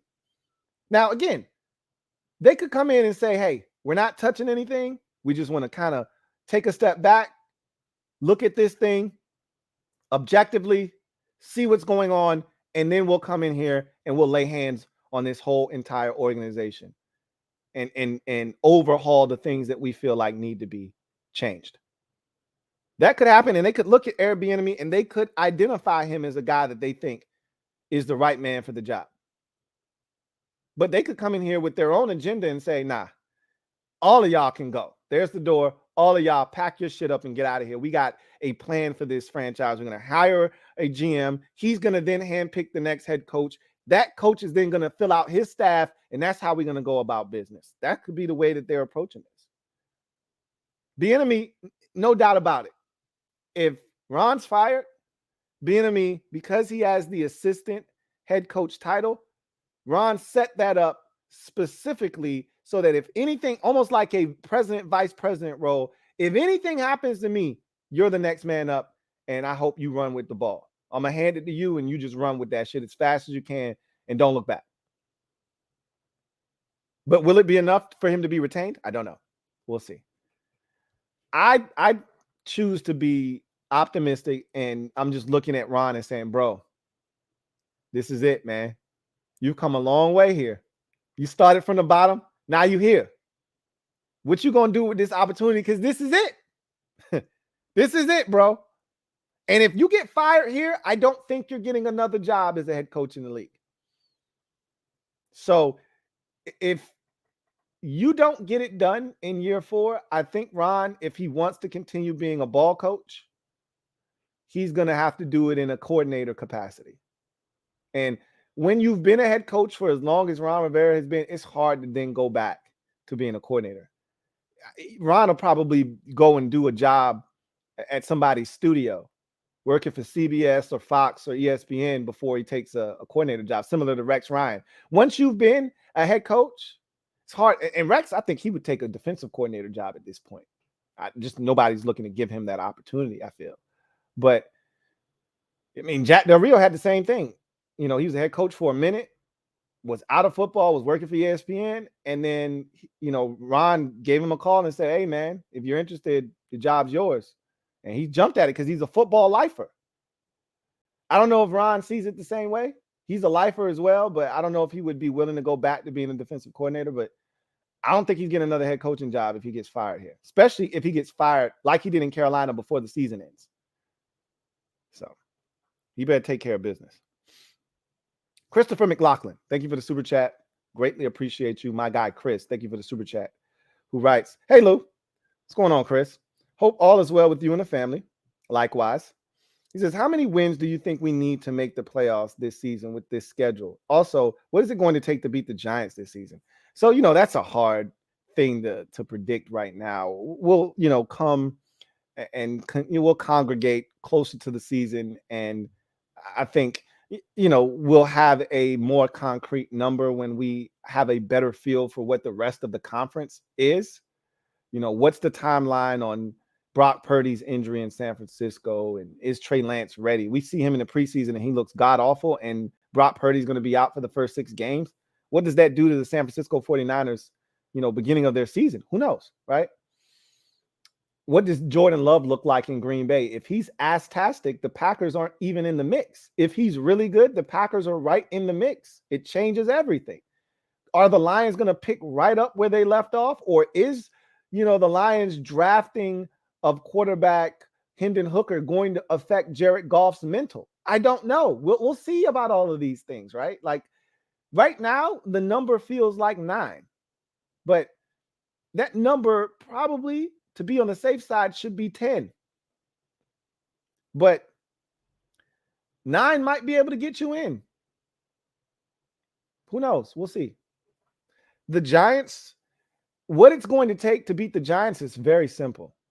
We have to eliminate the self-inflicted wounds. We do this to ourselves every single time we play the Giants.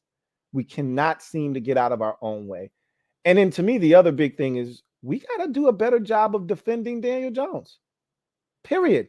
As a runner, as a passer, he seems to be at his best when he plays against us for whatever reason. And last year, his legs weren't even a massive part of the equation. He beat us with his arm last year. In that final game, a lot of the damage he did was short passes, just like it was in the first game. But he was very efficient, and he was efficient on third downs. And then, hell, they went for it on a 4th and 7, which I thought was disrespectful, but they were going to win. They didn't come to Washington to tie. They weren't coming not to lose. They came to win, and we were playing not to lose. And that was the difference in that game. So the first game against the Giants last year, remember we had drives that in that second half, they couldn't stop us. Other than that first possession, and again, mistakes, self-inflicted wounds.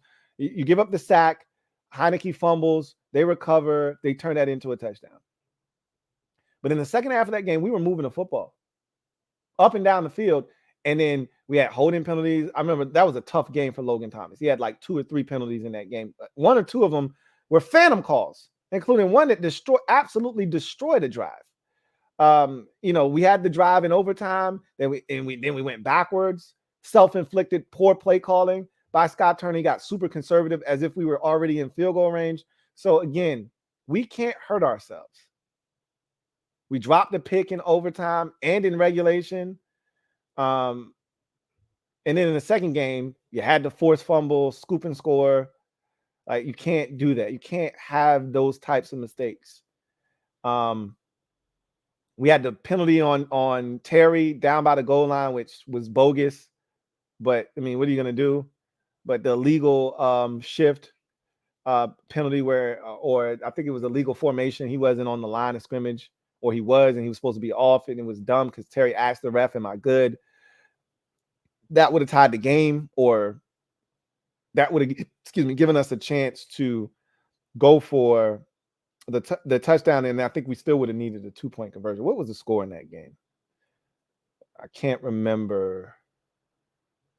I think we were down 20-12. I think we lost that game 20-12. We would have needed a touchdown and a 2-point conversion, which I don't think we would have gotten anyway, but at least let me have the chance. So we had self-inflicted wounds in that game as well. Remember, we had the The fumble by Heineke down there after the big Jahan catch that got us out of the shadow of our own goal line, or goal post, and then Heineke fumbles, didn't even get a field goal out of that possession. Just, you got to stop beating yourself against the Giants. We're very evenly matched with them.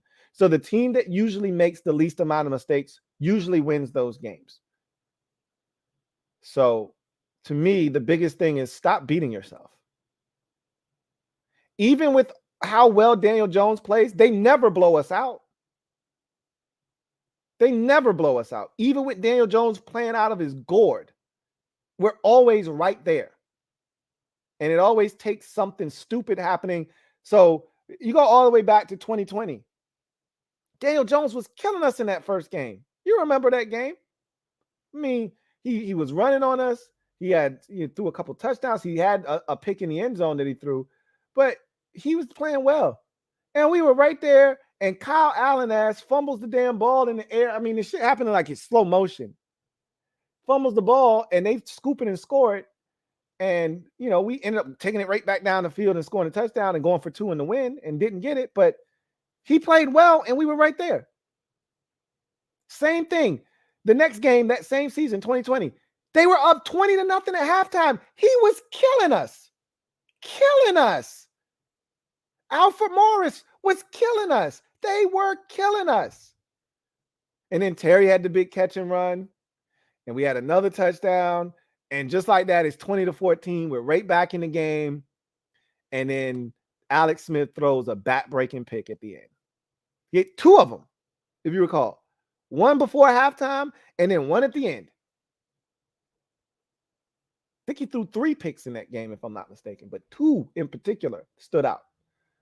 And we lost like 20-14. Even when he kills us, we're right there.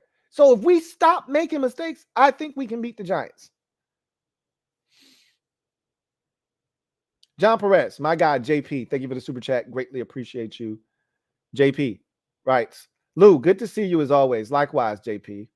He says, glad we finally got the schedule, but that ish looks like death row. Cardinals were the best possible week 1 opponent for Hal, though. Our receivers are going to cook their secondary.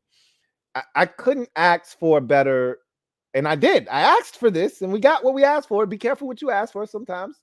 Be careful what you wish for. You just might get it. But in this case, this is what I asked for. This is what I want. And if we can't take advantage of it, then it's going to be a long season for us, more likely than not. You can't take advantage of a downtrodden Arizona Cardinals team that features Colt McCoy in week 1. You've got a lot of issues on your hands. And you could start slow, lose that game, and the sky would be falling at that point. We would come after week 1, if we lose to Arizona 20-19 on a last-second field goal that they make, and we're going to be skies falling, fire on, this team sucks. Bieniemy's no better than Scott. I mean, you run the full gamut of emotions. And then we could win the next 5 games. I mean, crazier things have happened. But just know, if we lose to Arizona, I already know what it would be after that game. I already can envision that. But we're going to beat the Arizona Cardinals.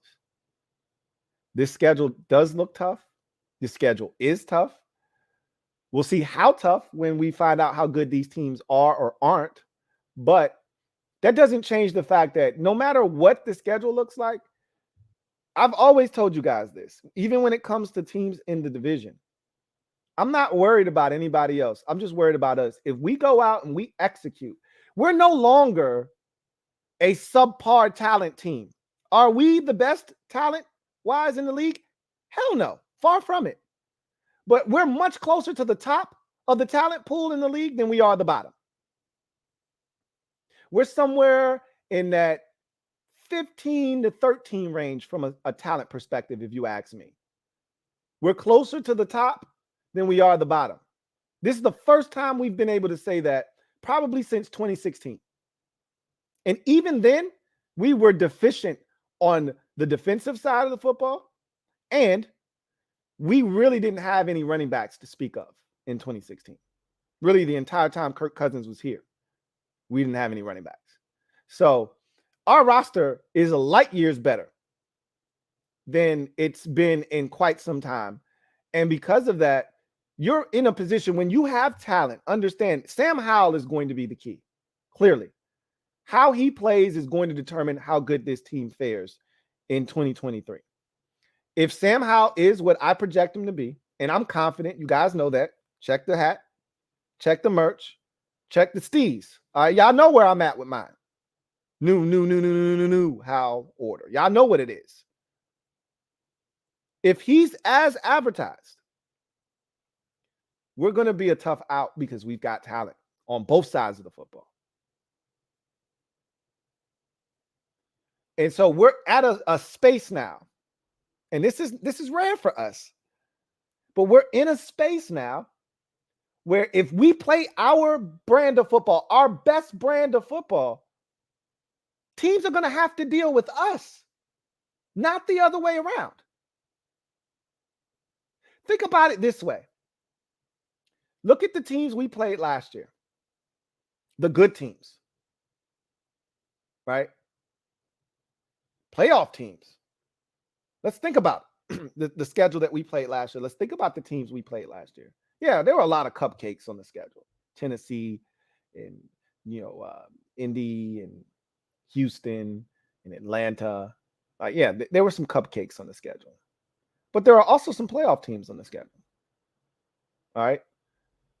So you had Dallas, you had Philadelphia, you had Minnesota, you had San Francisco, right?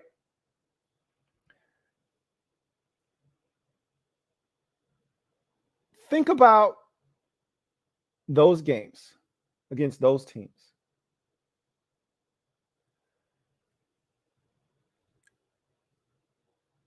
When you look at the first Philadelphia game, it was 0-0 after the first quarter. They couldn't score. They couldn't even move the football, really, in the first quarter. And then I blame Ron for this.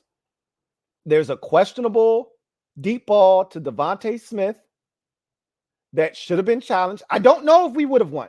I'd like to think we would have won, but I don't know. But at least you throw the flag and let's find out. It's too big of a play in a 0-0 game where the Eagles have struggled to move the football. And look, we weren't going to score very many points that day, but they didn't have to either. They didn't score any points in any other quarter but the second quarter. You get that big ball that wasn't challenged, and then a wide receiver screen where Cam Curl, first game back, I'll cut him some slack, but what is he doing? Ducks his head, dives at Dallas Goedert's legs, and misses him on a wide receiver tight end screen that should have been tackled for at a bare minimum a 4-yard gain. Instead, it goes for a touchdown. The Eagles dominated the second quarter, didn't score again the rest of the game. It was a dominant performance. Offensive line-wise was our low point of the season, and it was the beginning of the end of Carson Wentz. A lot went wrong in that game. But you fast forward to week 10, we go to their place, play the best game we played all season, and we beat them. And I felt like we out-physicaled them. I felt like we bullied those boys. I felt like we went in their house and we took it to their ass. That was the best team in the NFC. Not the NFC East, the NFC. No other team except for the Kansas City Chiefs with Patrick Mahomes defeated the Philadelphia Eagles with Jalen Hurts as the starting quarterback. We did that. Dallas. Forget about the first game. They didn't even have Dak. It was a sloppy game. We made mistakes. It is what it is. Second game, week 18.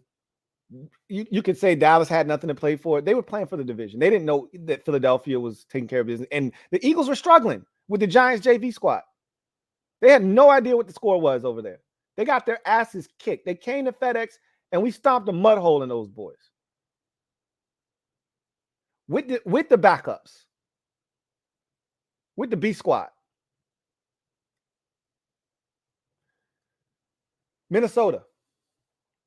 I thought they were fraudulent. But doesn't matter. They won the division. They were one of the better teams in the NFC the entire year. And we had those boys on the ropes. We should have beat them. Now, look, the official set a down screen for us. Heineke threw it up in the quadruple coverage, and somehow our guy not only comes down with it, doesn't get touched, and rolls into the end zone. Yeah, that was some fluky shit. But at the end of the day, we're a pick six called back on what I thought. Look, it was pass interference. I'm not going to sit here and argue that it wasn't. But they were letting us play the entire game. My thing is always just be consistent. You've been letting us play all game, be physical, and now you're going to throw the flag? Huh. Interesting. But even with all that said, if John Ridgway doesn't rough the center, I think Heineke's going to take us down the field. And worst case scenario, we're going to overtime, tied at 17. But obviously that didn't get to happen. But we played with those boys toe to toe and should have been. We were up 17-10, so it would have been 20-20. We were up 17-7 with 10 minutes. It's the point in the season last year where I started kicking myself because I said, bro, you allowed yourself. For that one moment in time, you allowed your mind to wander. That would have been 4 in a row. You beat the Vikings, and now you're going into that Monday night game, which we ultimately won.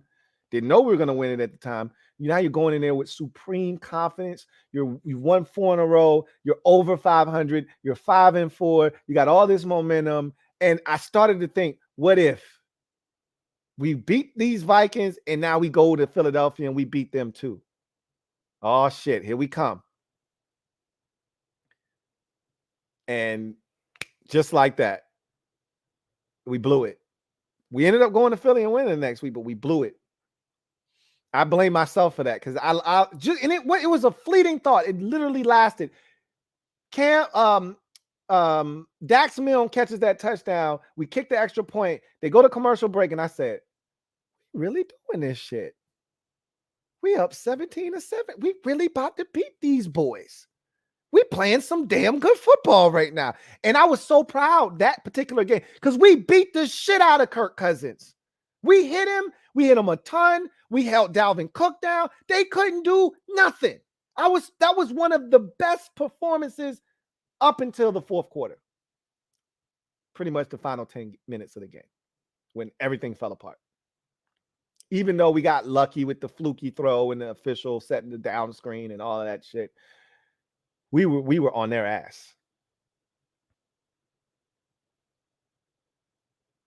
And then San Francisco. I've already laid this out. We easily could have been up 21-0, 21-3 on these boys. With all the mistakes. Jahan drops one. He was in the sun. I get it. But I need it. Sun or no sun. I need it. Find a way, right? That's the touchdown on the first possession of the game. He catches that. The defender had already overrun the play by 2 yards. Jahan catches that and goes up the opposite sideline. That guy's not going to catch him. He's going to score a touchdown. 7-0. The very next possession, we take it all the way down the field, and we can't. It's 1st and goal from like the 5, and we get it to the 1 or 2 yard line. It's 2nd, and we can't get in. We run it again. We run it on 4th down, and we just can't get in from like the 1 yard line.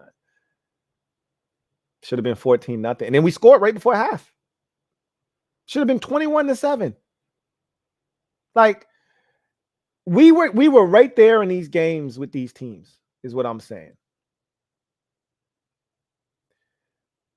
So I look at our roster, and I feel like we're even better this year because I think we're going to get more out of the tight end position. I think we're going to get more out of our running backs. I think we're going to get more out of the quarterback position, most importantly. And I think the offensive line is going to be improved. It can't be much worse than it was last year. And we've made improvements to the offensive line. So I said all of that to say this. I'm less worried about the schedule. It's tough. I'm not going to bullshit you. But we knew the opponent. So it's not like they surprise. This is who you're going to play. We knew the opponents already. We knew every single team we were playing this year. We just didn't know when. We didn't know where the bye week was going to be. We didn't know how many primetime games we were going to get. We didn't know how the games were going to be set up in what order. Now we do. I'm more concerned about us because before, when you're not a good team, roster-wise, talent-wise, you need the other team to help you. We needed the Eagles to help us last year in that game where we beat them. They're better than us. We needed their help. We needed their receiver to catch a deep ball and then get poked from behind and fumble. We needed the official to not see a blatant face mask on Dallas Goedert when he fumbles the ball and not call it. We needed that. We needed A.J. Brown to have a deep ball go right through his hands and into the hands of Derek Forrest. We needed everything to go the way, and we even needed Brandon Graham on a third down where we're taking a knee to try to force them to call their final timeout. We needed Brandon Graham to rough Taylor Heineke to seal the deal. We needed the Eagles to be special to help us, and they were. We did our part, and they did theirs. We don't need the Eagles' help this year to beat them. We're good enough. We're better at the quarterback position. We're better on the offensive line. We got more weapons at receiver. Believe it or not, year 2 of Jahan is going to be nasty. They saw Jahan last year, that second time. That was his first game back after missing like 4 or 5 games in a row. They didn't get the full Jahan Dotson display. They will next year, though. We didn't even use our tight ends last year. They don't even know what we got at tight end. They'll find out this year, though. And I keep trying to tell y'all, man, we ain't even tapped into all that Brian Robinson has to offer as a running back. Y'all, I'm telling y'all, you thought that B-Rob was vicious last year. Wait till you see B-Rob healthy this year. We don't need the Eagles' help. We upgraded the secondary. We got Chase Young back. We got the Bama Wall inside. I don't know what the hell we got at linebacker, but that's never stopped us before. I like our chances. We don't need Philadelphia's help. We don't need Dallas's help. Are we as talented as those teams? No. But we're talented enough that we can beat them on our own merit. And I feel like that about everybody on the schedule, from San Francisco to the Jets. We don't need your help. We just need to play our best brand of ball, and that's good enough. Now, if they play their best and we play our best and they're better, then it may not be enough. But that's part of us playing our best brand of ball, is limiting the things that you do well. That's a part of us playing our best brand of ball, not just offensively scoring. It's also the defense slowing you down a bit. So I like our chances. I said all of that to say this. I like our chances. And I'm not as concerned with anybody on the schedule as much as I am concerned with us. Can we do the little things right? Can we not turn the ball over? Can we not have the foolish penalties that derail drives? Can we do the little things that we failed to do last year enough that stopped us from winning the requisite amount of games that was necessary to make it to the postseason? Swaggy P, thank you for the super chat. Greatly appreciate you. Thank you for being a member of the MOBB. Who writes, can I please just get 10 or 11 win season? Please. These 7 to 9 win seasons are making me feel like it's Groundhog Day every year. Hashtag HTTC. I mean, it feels like we've been stuck in Groundhog's Day pretty much since Ron got here, because obviously 19 was a disaster. But even before then, right, with Jay, it was 9 in 2015. It was 8-7-1 in 2016.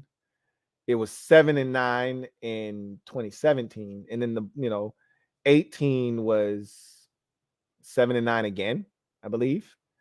The bottom falls out in 19. He gets fired. It was 3-13, and then Ron shows up 7-9 again.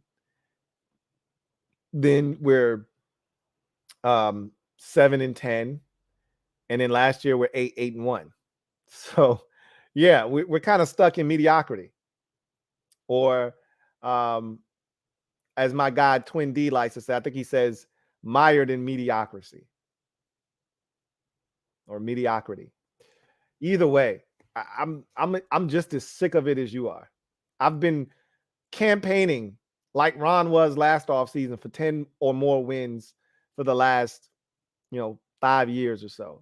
There were years where I knew we didn't stand a chance. 19, I knew we didn't stand a chance. 2020, I knew we didn't stand a chance. In 2021, I thought last year, obviously, we had a shot. This year, I think we have a shot. But last year in particular, because of the schedule, I was like, yeah, this is the one. But it wasn't. So I'm with you, man. I hope this is the year. Hopefully everything falls into place. Starts with ownership, right? We need a new ownership. We need to get Dan the hell out of here permanently, and then we can move forward from there. Calvin Krim, thank you for the super chat.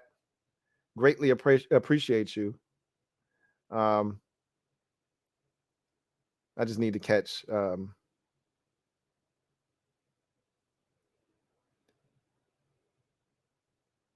oh my God.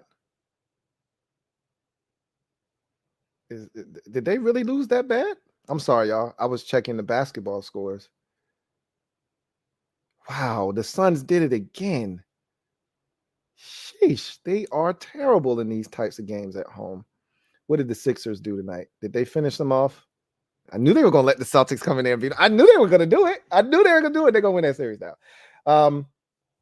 Calvin Krim, thank you for the super chat. Greatly appreciate you. Thank you for being a member of the MOBB, who writes, this is a fun schedule, Lou. Thank you for being a member of the MOBB, Calvin, by the way. He writes, this is a fun schedule, Lou. Love the first 2 games for us.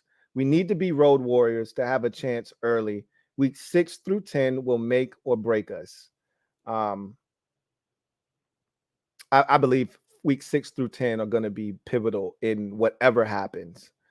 I'd even say the Bears are week 5, right? I think it starts at week 5 for me. Week 5 through 10 is huge. I've already told you that the weeks 5 through 7 contests are where I feel like the pendulum of the season potentially swings in one way or the other. Because really, no matter how you start the season off, whether you're 1-3 or you're 2-2 or you're 3-1, I don't think you'll be at either end of the extremes, right? 0-4, 4-0. I think you're going to be somewhere in between there, right? 1-3, 3-1, or 2-2.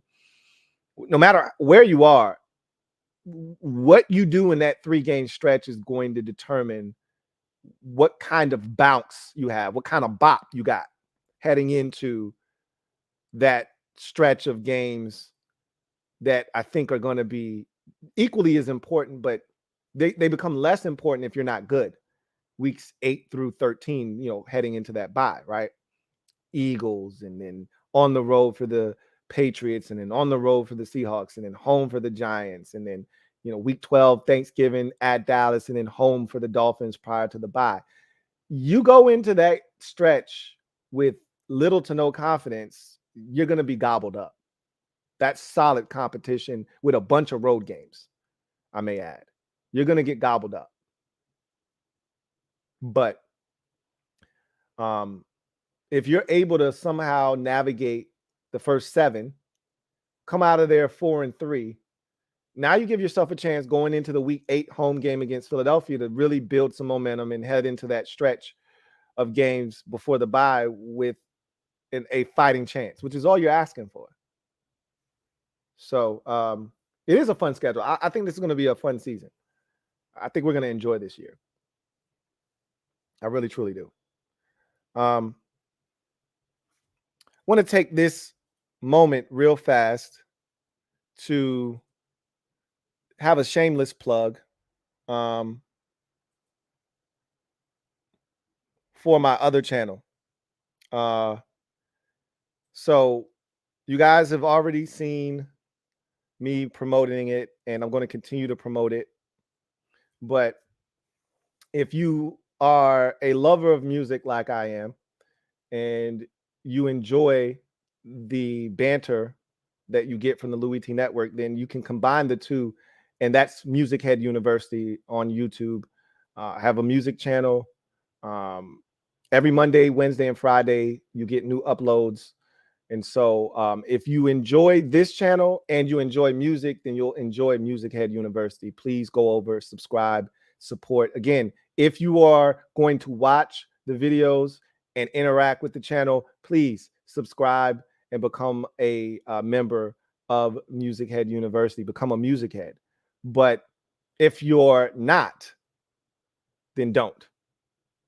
So thank you once again for all of you who have subscribed already. And to those of you who are interested, Music Head University, the link is down in the description. And I'm pretty sure my mods have dropped the link in there already. If they haven't, please do so.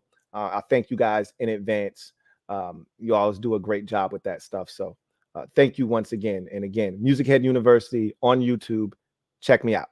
So Christopher McLaughlin, thank you for the super chat. Greatly appreciate you. Double up. Thank you for doubling up. Who writes, hey, Lou, I am going to try to attend the Seattle game this season. Non-schedule question. What do you think are reasonable expectations for Jahan in year 2 if he stays healthy this season?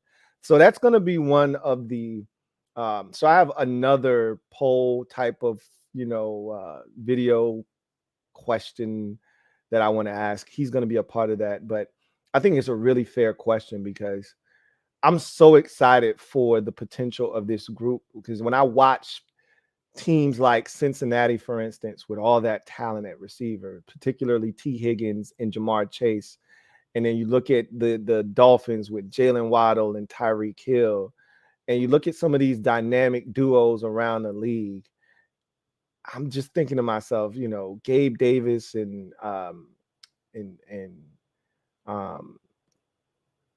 Stephon Diggs, and I don't even know if Gabe Davis is on that level. He's a big time receiver, but I don't know if he's on that level of 2,000-yard receivers. I don't know if he's gotten 1,000-yard season yet. But when I look at the league and I look at some of these dynamic duos, I'm like, yo, we got one of those. We just need him to stay healthy to show. Like, I know you guys have seen the clip that's going around. Somebody cut up all of Jahan's big plays from his rookie season, put it all in one mashup, and it was circulating around social media. And I think I retweeted it on my timeline. So you probably ran into it if you follow me on Twitter in particular. But sometimes you don't really in the moment realize, because when you look at his final output for the season, the yardage doesn't stick out. The touchdowns do, but the yardage doesn't stick out necessarily. The amount of catches he had doesn't stick out because he missed a ton of games. And even the ones that he did play in, he didn't have a lot of catches, but they were impactful and they were chunk plays a lot of times. So none of that stuff really resonated or stuck out except for the touchdowns. But when you go back and you watch all of those plays, you go, damn, Jahan was a problem. Started in week 1 against Jacksonville with the 2 touchdown grabs. Remember, he only had 3 catches in the game. 2 of them were touchdowns, right? Including the game winner, one-handed. Then you look at the following week against the Lions. He had a big catch down the field. I remember he had another touchdown. And that was one of the things that pissed me off with Scott Turner. The first 2 weeks we ran that fake like read option RPO type of play in the red zone where Carson sticks it in the belly of the running back and then pulls it out, and Jahan kind of looks like he's about to block, gives him a little stutter, and then gets to the top of his route, and Carson puts it up. Got it against Jacksonville, got it against Detroit. We didn't do that again the rest of the season. Like, what's up with that? Anyway, I digress. So he had another touchdown catch. Then we were abysmal offensively against the Eagles, and Jahan was a part of that. He had a big drop in that game. And, Terry was the only guy that really showed up offensively in the Eagles game the first time around. He had 100 yards. Then week 4, we had one touchdown against Dallas. It was Jahan Dotson on Carson Wentz's best throw probably of the entire season, on a beautifully run and thrown ball, nasty corner route. And you're just like, damn, Jahan was doing it. Then he got hurt in that game, if you recall. Then he missed the next 5 games or so, 6 games. He didn't play again until the Eagles game on Monday night. So what was that? 6 games he missed? Dallas was week 4, 5 games. He missed 5 games. Then he comes back, minimal impact. That first game back against Eagles, you knew he wouldn't have a huge impact. But, from that point on, he started to really make his presence felt. It was the Giants game, the first Giants game where he really announced himself as back. That catch and spin and the touchdown, that might be the play of the season for us. That was so nasty. Then the second game against the Giants, the first game after the bye, he has the deep ball catch in that game. He had the touchdown grab, if you remember, on the little post, the first touchdown of the game. He had the big catch down the field where we thought we was about to go take the lead. I think at the time it was 17-12. He makes that catch early fourth quarter, and you're thinking, hey, we about to go score on these boys, take the lead, and win this game like we supposed to. And then Heineke fumbles, and it doesn't happen. But he had a big game in that game against the Giants. The following week against the 49ers, he did have a drop, but he also had a big catch down the sideline in that game. And he was huge in that game as well. The week after that against Cleveland, everybody stunk. Wentz was horrible. Nobody got off in that game. And then he killed the Cowboys in the final game. A lot of catch and runs in that game for Jahan. So you saw all of it and you go, damn, he's a problem. And you still got Terry. You still got Curtis. Diami may be a bigger fixture this year. We'll see. The tight ends are definitely going to be, they can't be any worse, right? They can't be any, from a production standpoint, they can't be any worse or less impactful. You expect Antonio Gibson to be, a little bit more of a problem out of the backfield as a receiver, but we'll see. I can't help but think that Jahan is going to have a monster year, man. Monster year. Got to stay healthy, obviously. Reasonable expectations for Jahan Dotson. Anywhere from 60 to 75 grabs for anywhere from 920 to 1,100 yards is what I'm expecting from him in his second season. That's what I'm expecting from him. I'm expecting a massive year. And let's call it 9 tutties.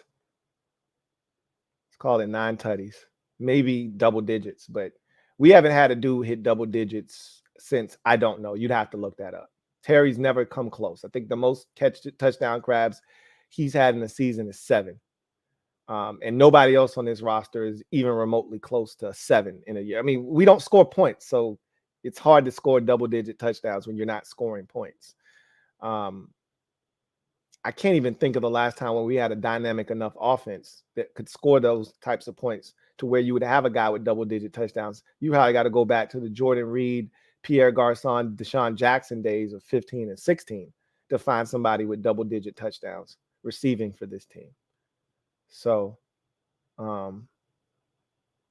he's got a shot to do it. He's more of a threat to score a touchdown than Terry is. So yeah, we'll see. JP, thank you for the super chat. Greatly appreciate you. Double up. Thank you for doubling up. Who writes, this doesn't really need to be said, but we need to start fast. If they start badly again, Ron Rivera won't even make it to the end of October. I just don't see him getting fired early in the season, especially if these owners that come in have been paying attention to what Ron's track record has been. You can't fire him after a slow start because he's been known, his track record precedes him here in Washington in particular, that at some point the team is going to catch fire and they're going to win 3 or 4 games in a row. And maybe one of these times, we were very close last year to completely breaking out. Maybe one of these times they actually turn the corner when they get hot. As I just told you, we won 6 out of 7 games last year. 2 separate 3-game winning streaks. And we were this close to beating the Giants both times. So when you look at Ron Rivera and what he's been able to do, a slow start shouldn't put him in a position where he's automatically fired. I think the bye week is where you circle and you say, if we're not in contention, he's gone. That's what I look. The late bye makes it an easy decision for me. Unless, and again, no team, even the one he got fired in Carolina when they were 5-9, no team has ever quit on Ron Rivera. None. I don't think this year is the first that happens. I can't see Ron Rivera allowing a team to quit, and I don't see these players quitting on him. So there's no way in my mind that Ron's fired in October.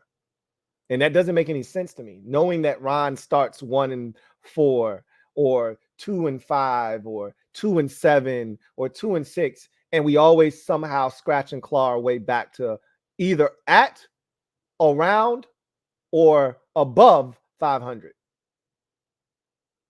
We were around it in 2020. We got to it in 2021. We got above it in 2022. So maybe this is the year that we finally exceed, just barely getting our head above water, but we exceed that and actually go all the way. Finally. That's what I'm banking on. There's been steady improvement every year. Neither of the first 2 years did we ever find ourselves over 500 at any point after week 5 in either of his first 2 seasons. We were legitimately 2 games over 500 after 12 weeks of football. We were up 10-0 against the Giants in week 13 before blowing that lead and ultimately tying with them. This is the year. I feel like this is the year we finally break through, man. So even if he starts slow, I mean, it can't be 0-6 slow, and I don't see that happening. But if he starts 1-4 again, that's a bitter pill to swallow. But you can't count us out quite yet because they could beat Atlanta. You know, they could beat the Eagles, beat the Patriots, and just like that, you're back to 500 at 4-4. So we'll see, man. We'll see. I think I missed a team in there somewhere. As the Eagles are week 8. You wouldn't need to beat the Patriots to get back to 500 because the Patriots are week 9, so you can't be at 500 unless you got a tie, of course.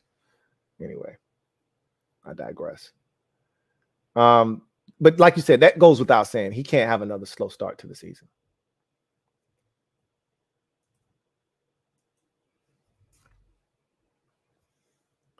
The Phillies ace 34. Thank you for the super chat. Greatly appreciate you. The Phillies ace 34 writes, LT, y'all not beating my Eagles. Sorry, my friend. Just like you thought we weren't beating y'all last year, huh? How your Phillies doing this year, by the way? Just thought I'd ask. You're still my guy, though. Don't doubt us. All right? Don't doubt us. Ricky D. Hustle. Thank you for the super chat. Greatly appreciate you. Double up. Thank you for doubling it up. Who writes, Lou, accept Dakota Allen and Rodgers are the other QBs that got to show me again. Most are 1 years of good quarterback play, and maybe Russ is good again. So Allen and Rodgers, he says, except Dakota, Allen, and Rodgers, the other QBs got to show me again. Most are 1 year have 1 year of good QB play, and maybe Russ is good again. I mean, I'm not mad at you for saying that about Geno Smith, about Mac Jones, about Jalen Hurts, even though I think he is bona fide. But yeah, I've said it myself. I need him to do it again. Do it again. All right. You're not wrong. But the fact that they've done it before means that they're capable of doing it again. That's all that I wanted to convey. And that's why I didn't count a lot of those guys in the category of, big time quarterback, but they're very capable. Tua, same thing, right? All of those dudes are dangerous. Daniel Jones is our kryptonite right now. we don't even bring him up, but he's our kryptonite. He might be worse than Jalen Hurts and Dakota at this point. So, yeah, I understand where you're coming from, but I'm not underestimating anybody. The Phillies ace 34. Thank you for the super chat. Greatly appreciate you. Double up. Thank you for doubling up. Who writes, NHO is just a pipe dream, just flexing. Go Eagles. We said the same thing about Hurts season. I'm not saying, I'm just saying. Nobody believes until you make a believer out of them. All right. As a wise man once said to me, you don't learn until it's your turn. So you haven't experienced Sam Howell yet. You haven't experienced NHO yet. Just Dallas. You'll get your share, though. Don't worry. Coming to a venue near you. DJ23, thank you for the super chat. Greatly appreciate you. Thank you for being a member of the MOBB, who writes, all I wanted was a stress-free Thanksgiving, LOL. I was trying to avoid the topic. You see, I didn't bring it up, right? I skimmed over it. I was trying to leave it alone, leave it be, because I didn't want to go down that rabbit hole. Because I got all of my emotions out. I was in my feelings during the day when I saw that. Condo P even asked me, Miss Perry, rather, asked me, are you gonna rant tonight? And I'm like, nah, I'm probably not. I'm good. I got my emotions already out of my system. I'm good. But I can tell you what took a lot of the sting away was them blessing us with Arizona week 1. Because if you ask me which one, if I had to choose one, not playing on Thanksgiving or having a chance to get off to a fast start, or at least a 1-0 start, or the best opportunity to do that, give me the 1-0 start. We'll deal with Dallas in week 12 on Thanksgiving when we get there. I'd much rather have the opportunity to start 1-0. Look, you're not going to get a better opportunity in Arizona. Sorry, not sorry. Okay. Even Atlanta would have been a tougher, to me at least, Atlanta would have been a tougher out because they got a quarterback with some legs, and we saw what that did to us last year. They can run the football. Cordero Patterson is a commander killer. There was a lot that's going to make that game when we get there tough. Arizona, they got some stuff. They still got DeAndre Hopkins. It would have been even easier of a game if he wasn't there, but he's there still. They still got players. It's not going to be a pushover, but it's a game that you should be able to win. If we can't, it could be a long season. It doesn't have to be, but it could be a long season. I'd much rather have that chance to start 1-0 than not play on Thanksgiving and start the season off with, say, the Jets on the road. So that kind of, it softened a bit of that blow, because I was pissed. Because I'm like, bro, we've been on Thanksgiving with these dudes quite a bit here in the last 8 years, let's call it. Going all the way back to 2016 when we played them. Like, nobody's played Dallas on Thanksgiving more in that time frame than we have. And I'm just sitting here thinking, when has Philadelphia played them? Has they even played them in that same time frame from 16 to now? Has Philadelphia played Dallas on Thanksgiving at all? Maybe once. I doubt it. Meanwhile, we've played them every bit of 4 times in that same stretch. The Giants have just played them. I remember the Bills and the Raiders in the 2 years that we didn't play them. It was Giants last year, the Raiders the year before that, the Bills before that, and then it was us in 2020. And then I think we played them in like 2018 with Colt McCoy, because I remember Alex Smith, fractured his leg in week 10, I think, against the Texans. Colt McCoy started against the Cowboys, and I remember hyping that game up like Colt McCoy is what I called him. Jay Gruden's boy. He always wanted Colt to have a shot. And Colt hung in there for a while, and then he imploded in the fourth quarter. DeMarcus threw a pick 6, I think, to DeMarcus Lawrence, or if it wasn't a pick 6, it was a pick. He threw like a pick on back-to-back plays, and the Cowboys broke that game wide ass open and blew us out. And that was in 18. 16 was the shootout with Kirk and Dak, and we just ran out of bullets. Hopkins missed a couple of kicks, and we just ran out of bullets. Defense couldn't get stops, and the offense they couldn't stop Jordan Reed, but it didn't matter. So 16, 18, and 20, and now 2023. It's 4 times in an 8-year span that we've played them on Thanksgiving. Eagles haven't played them at all, I don't think. I don't know who Dallas played in 19 or 17. So I can't account for that. But again, 4 times, it's almost like they're trying to make this a new tradition, which I'm not opposed to. I just need to know that ahead of time. If you want us to play them on Thanksgiving, okay, just let me know. I can mentally prepare myself. But I wasn't prepared for Thanksgiving this year. I thought I was going to enjoy my Thanksgiving meal in peace. No stress. Just get to kind of relax, kick back, and just watch football in the way that I like to during Thanksgiving, which is no frills, right? If Dallas wins, they win. If they lose, they lose. Great. I don't care. Now I care.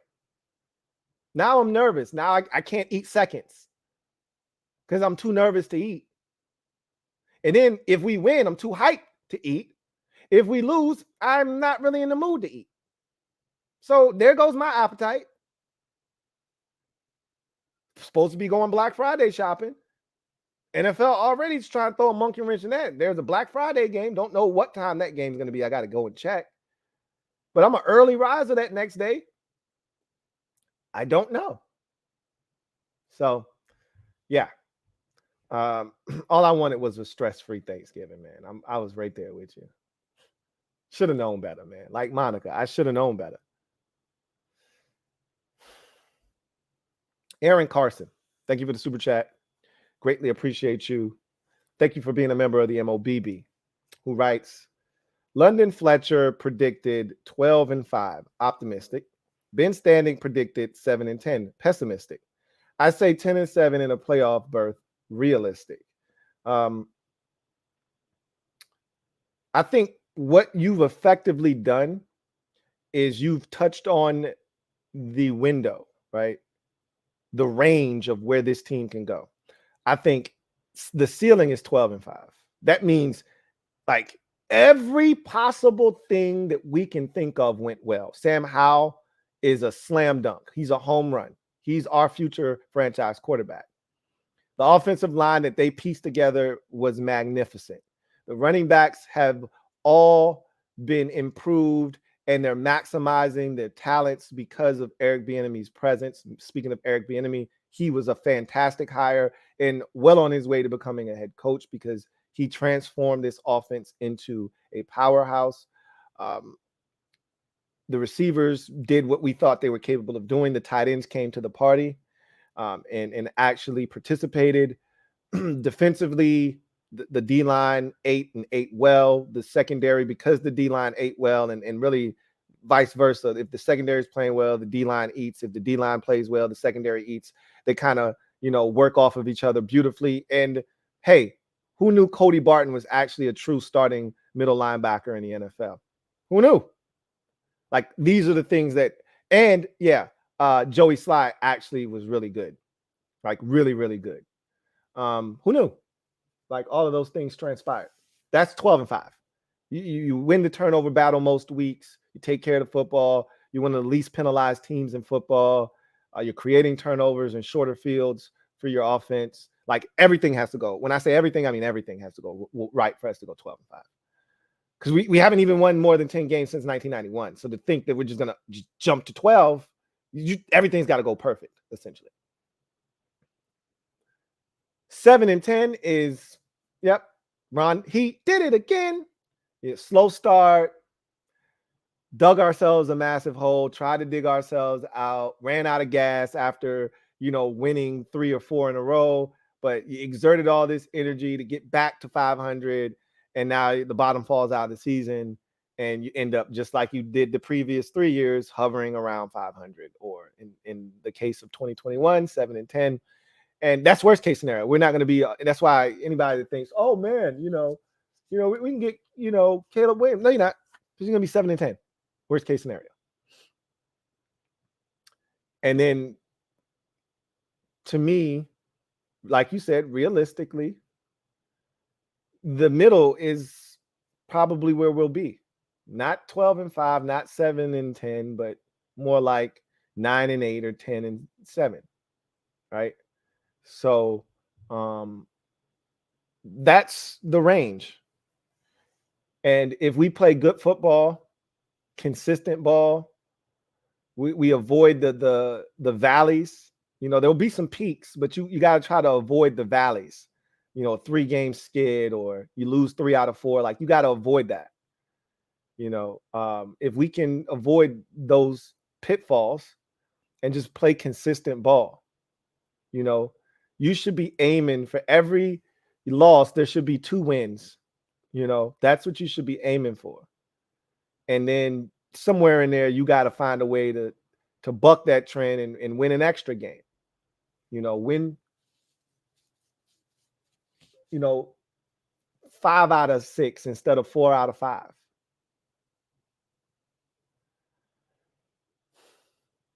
Ten and 7 is doable, but there's certain things we're going to have to do, obviously. And we'll get into that as the offseason continues to wear on. We'll talk about the things that have to be done. You know most of them, though. The narrative hasn't changed. You know what we're about. You know what we got to do. You know what this league is about. You know what you have to do in this league to be successful. Nothing's changed. Only thing that's changed is how we go about trying to achieve those things. But I like it, Aaron. I think that's pretty much how I feel. 12-5, that's a little on the high side. That's very optimistic. 7-10, that could be viewed as realistic for most. To me, that's realistically the floor. That's not out of the realm of possibility. I don't think that's too low. We could be 7-10. We've been 7-10. We were 8-1, 7-9. These are the records under Ron Rivera. Haven't had a winning season under Ron since he's gotten here. You're hoping to turn the corner this year, but 7-10 is very realistic. It's just that's the floor. I think 10-7, 9-8, somewhere in that neighborhood is more realistically where we'll end up. I think Ron gets over 500 this year. Will it be enough?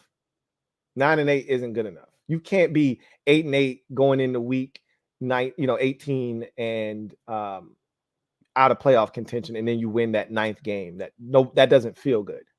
That's not good enough.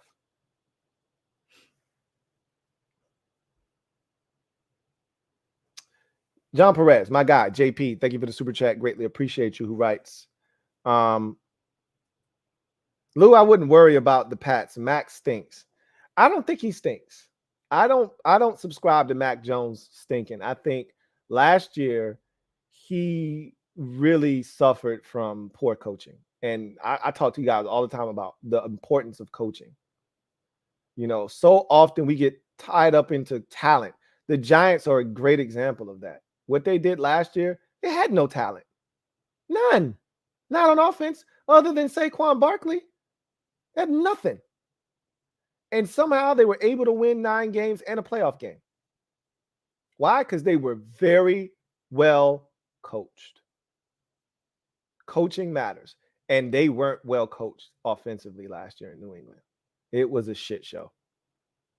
And Max suffered because of it. And I think he suffered due to some of that Bailey Zappi shit too. And he wasn't fully healthy, but I think mentally that Bailey Zappi thing took a toll on him. The coaching situation took a toll. I just think it was a tough year. I think he's going to bounce back this year. You could be right, and he could be ass.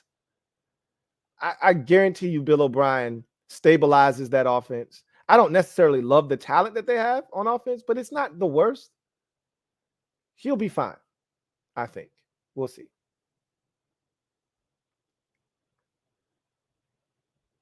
Spence Kalis, thank you for the super chat. Greatly appreciate you. Spence, thank you for being a member of the MOBB. Writes, what changes to our roster do you see before the season?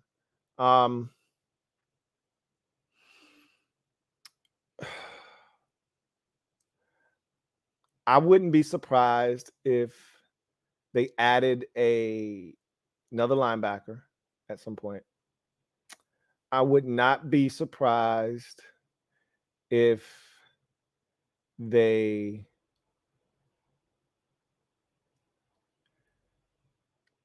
I wouldn't be surprised if they added I don't know if they're going to add too many other things, honestly speaking. Like, depends on if they cut anybody else. But they've put themselves in a position where I don't think they really need to do much else. I mean, we're talking about how are we going to get all these corners on the field. Well, you could say the same thing for safety. Linebacker is the only position that we feel like they need to add another body. Defensive line is already, if we're healthy, it's already set. There's no room on the defensive line. We're young and we're talented across the board on the D line. You're getting Fedarian Mathis back. John Ridgeway showed that he's a fixture. You got the Bama Wall. That you're not adding any more defensive tackles. You got Sweat and Young back now. You got FA that you re-signed. You still got James Smith-Williams and Casey Toohill. You're not adding anything else there. You drafted Andre Jones, who I'm not a massive fan of, but he'll get an opportunity. So don't think you're doing anything else there. Offensive line-wise, you drafted a tackle guard in Braden Daniels. You'll find out if he's a tackle or a guard. But in the event that he's not a tackle, that's part of the reason why you signed Trenton Scott from the Steelers. But again, I don't know if he's going to make the roster or not, but gives you another option in the event that you need someone. Barring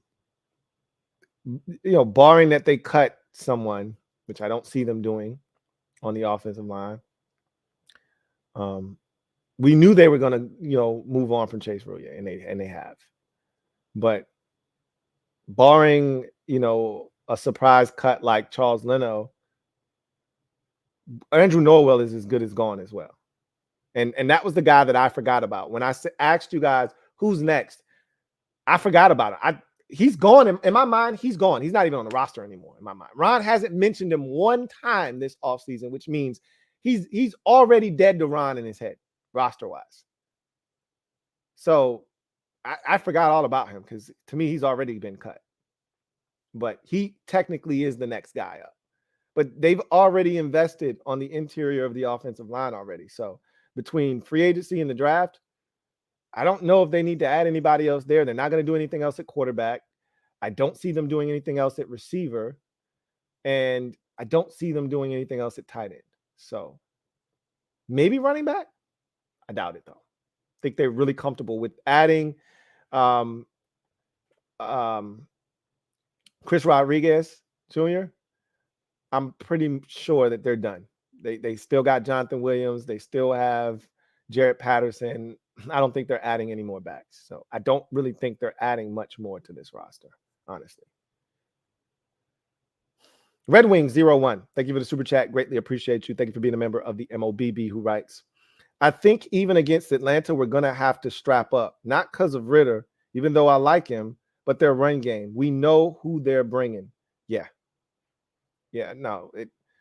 Facts. And they added Bijan Robinson. So they kicked our ass in the run game last year, and that was with a combination of Tyler Algier and obviously Mariota, but Huntley, and I might be missing one dude. Like it was and Cordero Patterson obviously ran the ball a little bit too. Like it was a combination. They coming with Bijan this year. A mauling offensive line, a physical mindset to match, and they got, you could argue, one of the most talented running backs now in the league. Yeah, no. And they got Kyle Pitts at tight end, which means they got a tight end that can dig in our ass because we don't stop tight ends. So, yeah, they got all the ingredients to destroy us. As a matter of fact, did we get Kyle Pitts last year? Did he play against us? I'm not sure. He might have been banged up. We might have missed him last year. I'm not sure. But well, we'll see. I'm not. That's why I'm hesitant to just count Atlanta, but we need to beat them. But I'm not looking at that the same way that I look at Arizona. You know, where like we better beat them. We need to find a way to beat Atlanta. It's not going to be easy, and it's on the road. It's not going to be a cakewalk. Neither is Arizona. Yeah, I'm not saying that one, but that's one where I'm like, yo, we better win that game. Atlanta, I'm like, yo, we need to win, but anything could happen in that game. We easily could have and probably should have lost each of the last two games against Atlanta. We got away both times. So I'm right there with you, Red Wings. Zoe Life, No Life. Thank you for the super chat. Greatly appreciate you. Who writes, if we somehow don't implode with a bad start, Ron's tenure has shown if we score at least 21 points per game, we are in striking distance of playoffs and not choke.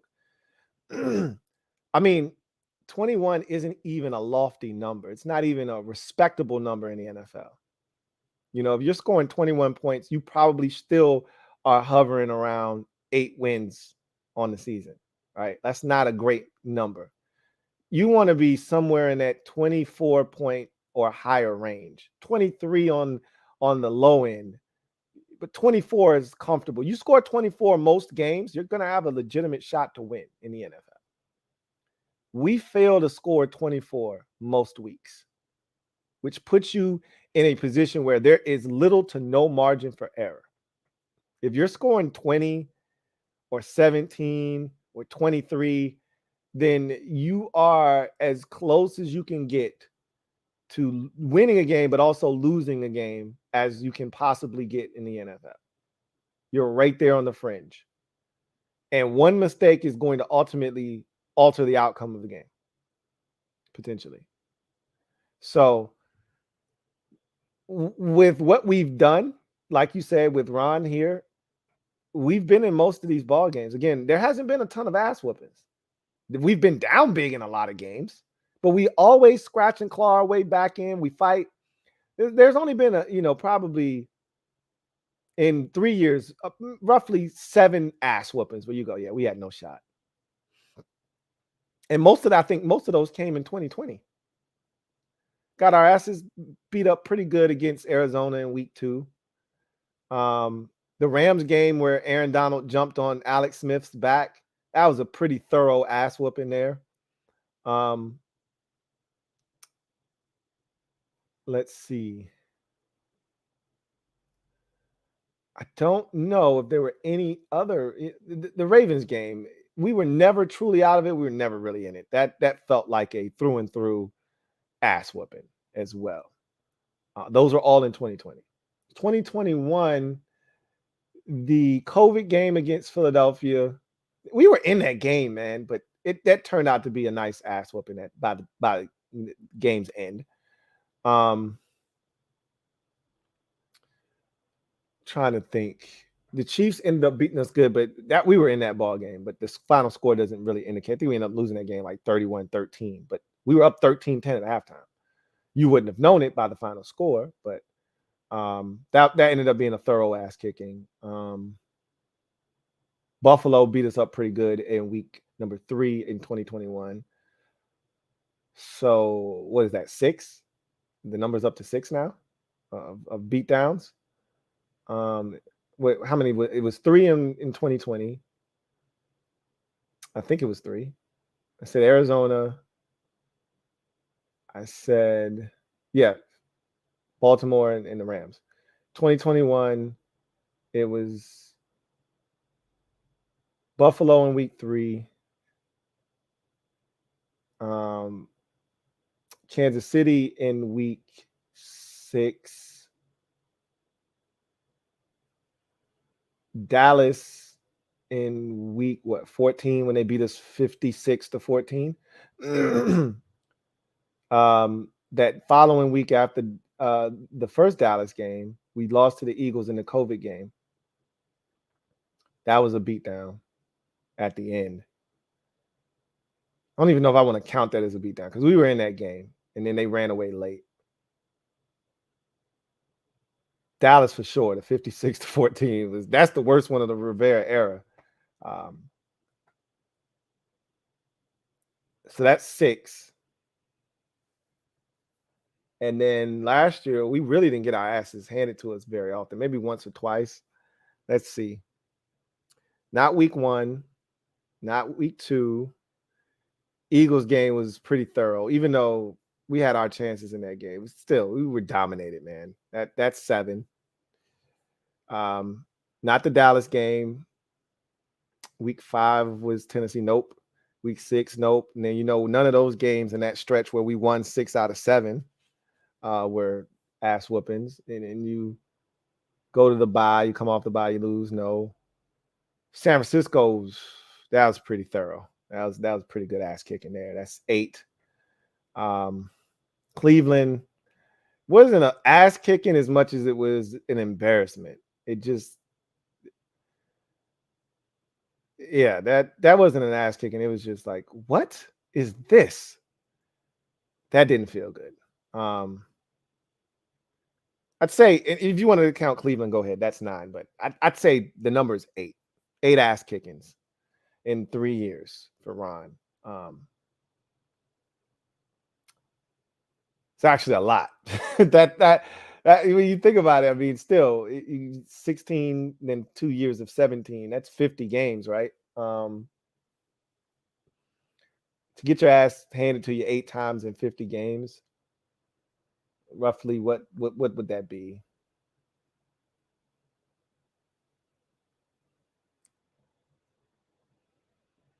Almost 20% of the time. So you're talking about maybe roughly 16, 17%, maybe.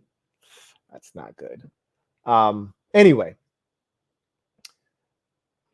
most of the games have been close. For every ass whooping, there's 5 or 6 games that are decided by 6 points or less.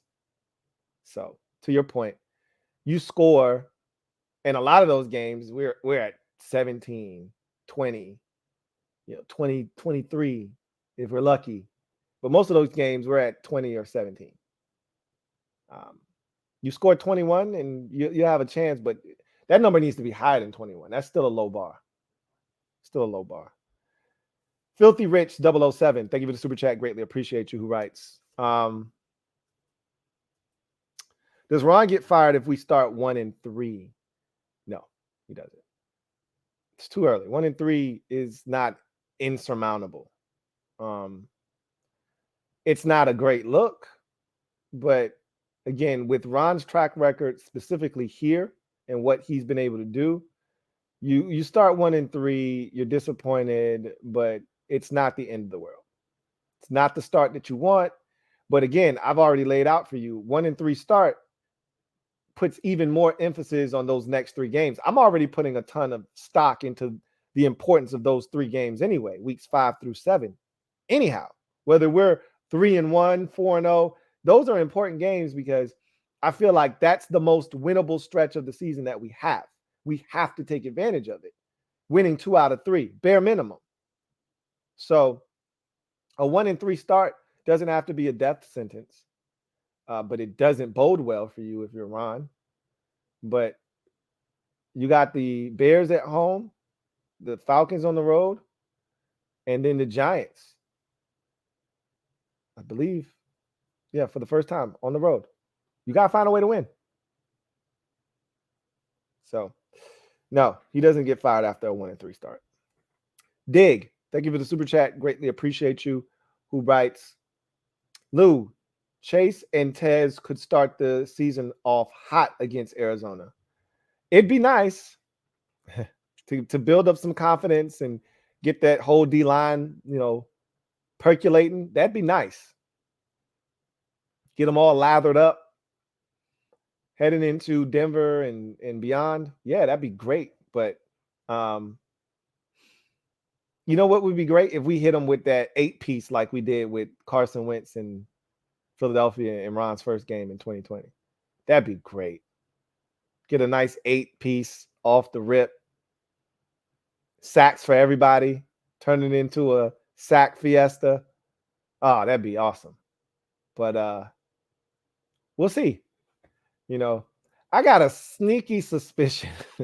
I had a sneaky suspicion that all this shit we talking about Arizona, and we're going to be sitting there at halftime saying, what the hell is going on right now? Like, I remember how we felt about Jacksonville, and then we dominated their ass in the first half. We should have been up 21-3, and if Jahan doesn't fumble, Curtis Samuel doesn't fumble, we were going for more points. They couldn't stop us on the first 2 possessions. And then Curtis fumbles, and it changed everything. But we were feeling good at halftime of that game. I don't know. I got an eerie feeling that Colt's going to come in here, nickel and dime us, dink and dunk us, make some plays, and we're going to look up and we're like, how the hell did we get here? 21-17, we're clinging to a 4-point lead in the fourth quarter, trying to preserve a victory in week 1. I got a sneaky suspicion that's what's going to happen, but I hope I'm wrong, and I hope we just beat the brakes off those boys. Last time we had Arizona for an opener, we beat the shit out of them, but that was in Arizona. I want to say that was 2018. I want to say it was Adrian Peterson's first year here, and that was Alex Smith's first game. So it was 2018. 80 went over there, ate their ass alive. Alex Smith nickel and dime the shit out of them. We took care of the ball. I think we forced a couple. I think Sam Bradford was their starter. Forced a couple of turnovers and beat them up really good. I mean, we coasted to a victory. That one felt good. And then we promptly came home with that momentum and laid the biggest, nastiest, stinkingest egg you could imagine against the Indianapolis Colts in week 2. And that's when you knew shit was going sideways, because after a win like that on the road in Arizona, you would have thought that the place would have been jumping, and it was dead. Dead, I tell you. Anyway, I digress. Be nice to get off to a hot start. Red Wings 01. Thank you for the super chat. Greatly appreciate you. Double up. Thank you for doubling up. Red Wings 01, who writes, I really hope Sam pans out, because we won't be bad enough to get Caleb. And if it can get May, it'd be weird swapping UNC quarterbacks. I like Sam more anyway. I do too. And Sam was built for this. Sam was made for this. Like, mentally, Sam's tough, man. Like, I don't think people understand like how mentally tough Sam is, how physically tough Sam is, how physically gifted Sam is. They're going to find out, though. They're really going to find out. There are a lot of people who believe in Sam Howell behind the scenes.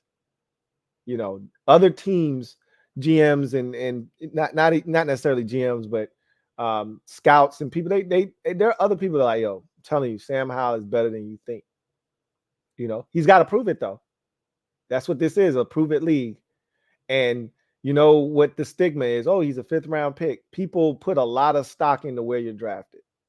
But it's just so funny to me. I keep harking on this, and I don't want to keep bringing up the same thing over and over again because then it becomes redundant and repetitive. But it's amazing to look at people's view of Sam just the year before. Had he been eligible to come out, had he come out in that 2021 draft class with all the rest of those guys, with Justin Fields, with Zach Wilson, with Trevor Lawrence, had he been in that draft, he would have been either a first, no worse than a 2nd round pick. And to think that the next year, where you could argue he did more with less, way less, that all of a sudden now he's a 5th round pick, it just boggles the mind. So I feel confident about what Sam brings to the table. Very much so. Frank Brown, thank you for the super chat. Greatly appreciate you. My guy, Frank. Brizzy writes, what's up, Lou? What's up, Frank? Frankie, baby. Writes, man, I was excited to see us playing on Thanksgiving against the boys, but then I thought, I'm not going to be able to enjoy my food like that. I'm going to be on the edge, LOL, HTTC. A lot of people enjoy that game against Dallas, love playing on Thanksgiving. I don't want the spotlight on Thanksgiving. I don't. You can have that shit. I'd much rather play Dallas on Sunday Night Football, Monday Night Football, Thursday night, whatever. That's not a holiday, right? Not Thanksgiving. I don't mind playing Dallas with the bright lights and the big stage. I'm not shying away from that. I'm not afraid of Dallas. That's not what this is about. I'm nervous when we play Houston. What do you think I'm going to be when we play Dallas? So there's no way I'm going to be comfortable. I like to be loose. I like to be like, I'm supposed to be gone off the sauce on Thanksgiving. You know, as soon as we hit the house, food ready? Nah, it ain't ready yet. Hey, let me get a drink anyway. I try to be a little bit better. As you get older, you learn, look, bro, this ain't what you want. You might want to put a little something in your belly first before you start knocking back adult beverages. But I like to get loose, man, on Thanksgiving. Just chill. I can't do that. I'm going to be uptight. I'm going to be watching the Lions game thinking about our game. That's no way to live on Thanksgiving. I should be eyeballing that apple pie at around 7:27. Instead, I'm going to be at the edge of my seat in the 4th quarter, stomach in knots, hoping that we get this 3rd down stop, and then Dallas has a decision to make, whether they're going to punt the ball or they're going to go for it on 4th down. I'm supposed to be sizing up that slice of carrot cake. I won't be. That's problematic for me, man. But a lot of people love this spot against Dallas. I'm not one of them. I'm not one of them. Game Effects, thank you for the super chat. Greatly appreciate you. Game Effects writes, hit the like button for Louie. I heard the man. Public service announcement from Game Effects. Really appreciate you for that. If you haven't already done so, please hit the like button. I appreciate that over 200 of you have done so tonight. Let's make it 3. All right. If you haven't hit the like button yet, please, by all means, do so. It doesn't cost you a thing. It's totally free, and it helps this channel exponentially. Once again, Game Effects, thank you for the public service announcement. Starface, thank you for the super chat. Greatly appreciate you. My guy, Starface, thank you for being a member of the MOBB, writes, it all comes down to if Sam is good. Team is built. It's not a finished product, but it's good enough to win and win enough games to qualify for bonus football and actually do damage when we get there. Sam is the key. Facts. And not to be outdone, I think we're going to put a lot in the Sam Howell basket in terms of responsibility for the success or demise of this season. But not to be outdone, the offensive line comes first. Because I was talking to my wife again today about this, because she was shitting on Carson Wentz. And look, I don't have many nice things to say about Carson Wentz, and I'm not looking to defend him. But what I will tell you, and I've been very, very adamant about this, and you guys have heard me say this many a times, when we get on the topic of Carson Wentz here in Washington, I always tell you guys that we failed him first before he failed us. Remember, when the line was intact and they were protecting him, 7 touchdown passes, 3 interceptions. Okay. I don't know if that was going to be sustainable because he needed to cut back on the turnovers, and maybe because ultimately, if you look at his career, he hasn't been a high turnover guy, especially when he's throwing a lot of touchdown passes. So that might have slowed, and the touchdowns may have continued with the talent that we were putting on the field. But once that offensive line broke down in week 3, and my wife said he suffered from PTSD after that, and she's not wrong. Spot on. From that moment on, that Eagles game, he was never the same. He was a broken man, never to be fixed. And I think his career is done. No one picked him up this year, and I don't think he's ever going to get work again. He's made a ton of money. He's fine. But we failed him first, and that started up front of the offensive line. So for as much, stock that we're going to put in Sam Howell's success and whether we are able to get it done this year or not, his play is going to go a long way in determining that. The offensive line has to hold up their end of the bargain, or Sam won't have a shot. Now, he's way more mobile than Carson, and he offers the ability to make things happen on the move. But I want Sam to be back there comfortable and confident in that pocket. And look, this offense is going to be unlike Scott Turner's, where a lot of deep drops, a lot of putting the offensive line in some tough spots because they were going to have to protect for a much longer period because we had these 5 and 7 step drops. This is a quick, West Coast ball out type of offense. So they don't have to protect for long in most instances. There are going to be times where they drop back and they're going to try to push the ball vertically and they're going to need time. But you hope that the run game coupled with the quick passing game keeps defensives off of Sam, on their heels and not really knowing what's going to happen. Staying in manageable down and distances always helps as well. And you're hoping that Sam is able to execute within the parameters of the offense. And, then this thing takes off. But don't forget about the offensive line. General JD, thank you for the super chat. Greatly appreciate you. Who writes, I got y'all at 4th in the division with How, to be honest. Most people do. I'm perfectly fine with that. Because again, you're not going to learn until it's your turn. So everybody that's doubting us, they'll find out soon enough. I was about to sing a song on y'all. I'm not going to do it. JP, thank you for the super chat. Greatly appreciate you. My guy JP writes, is Samuel back in DC in 2024, even if Ron is gone?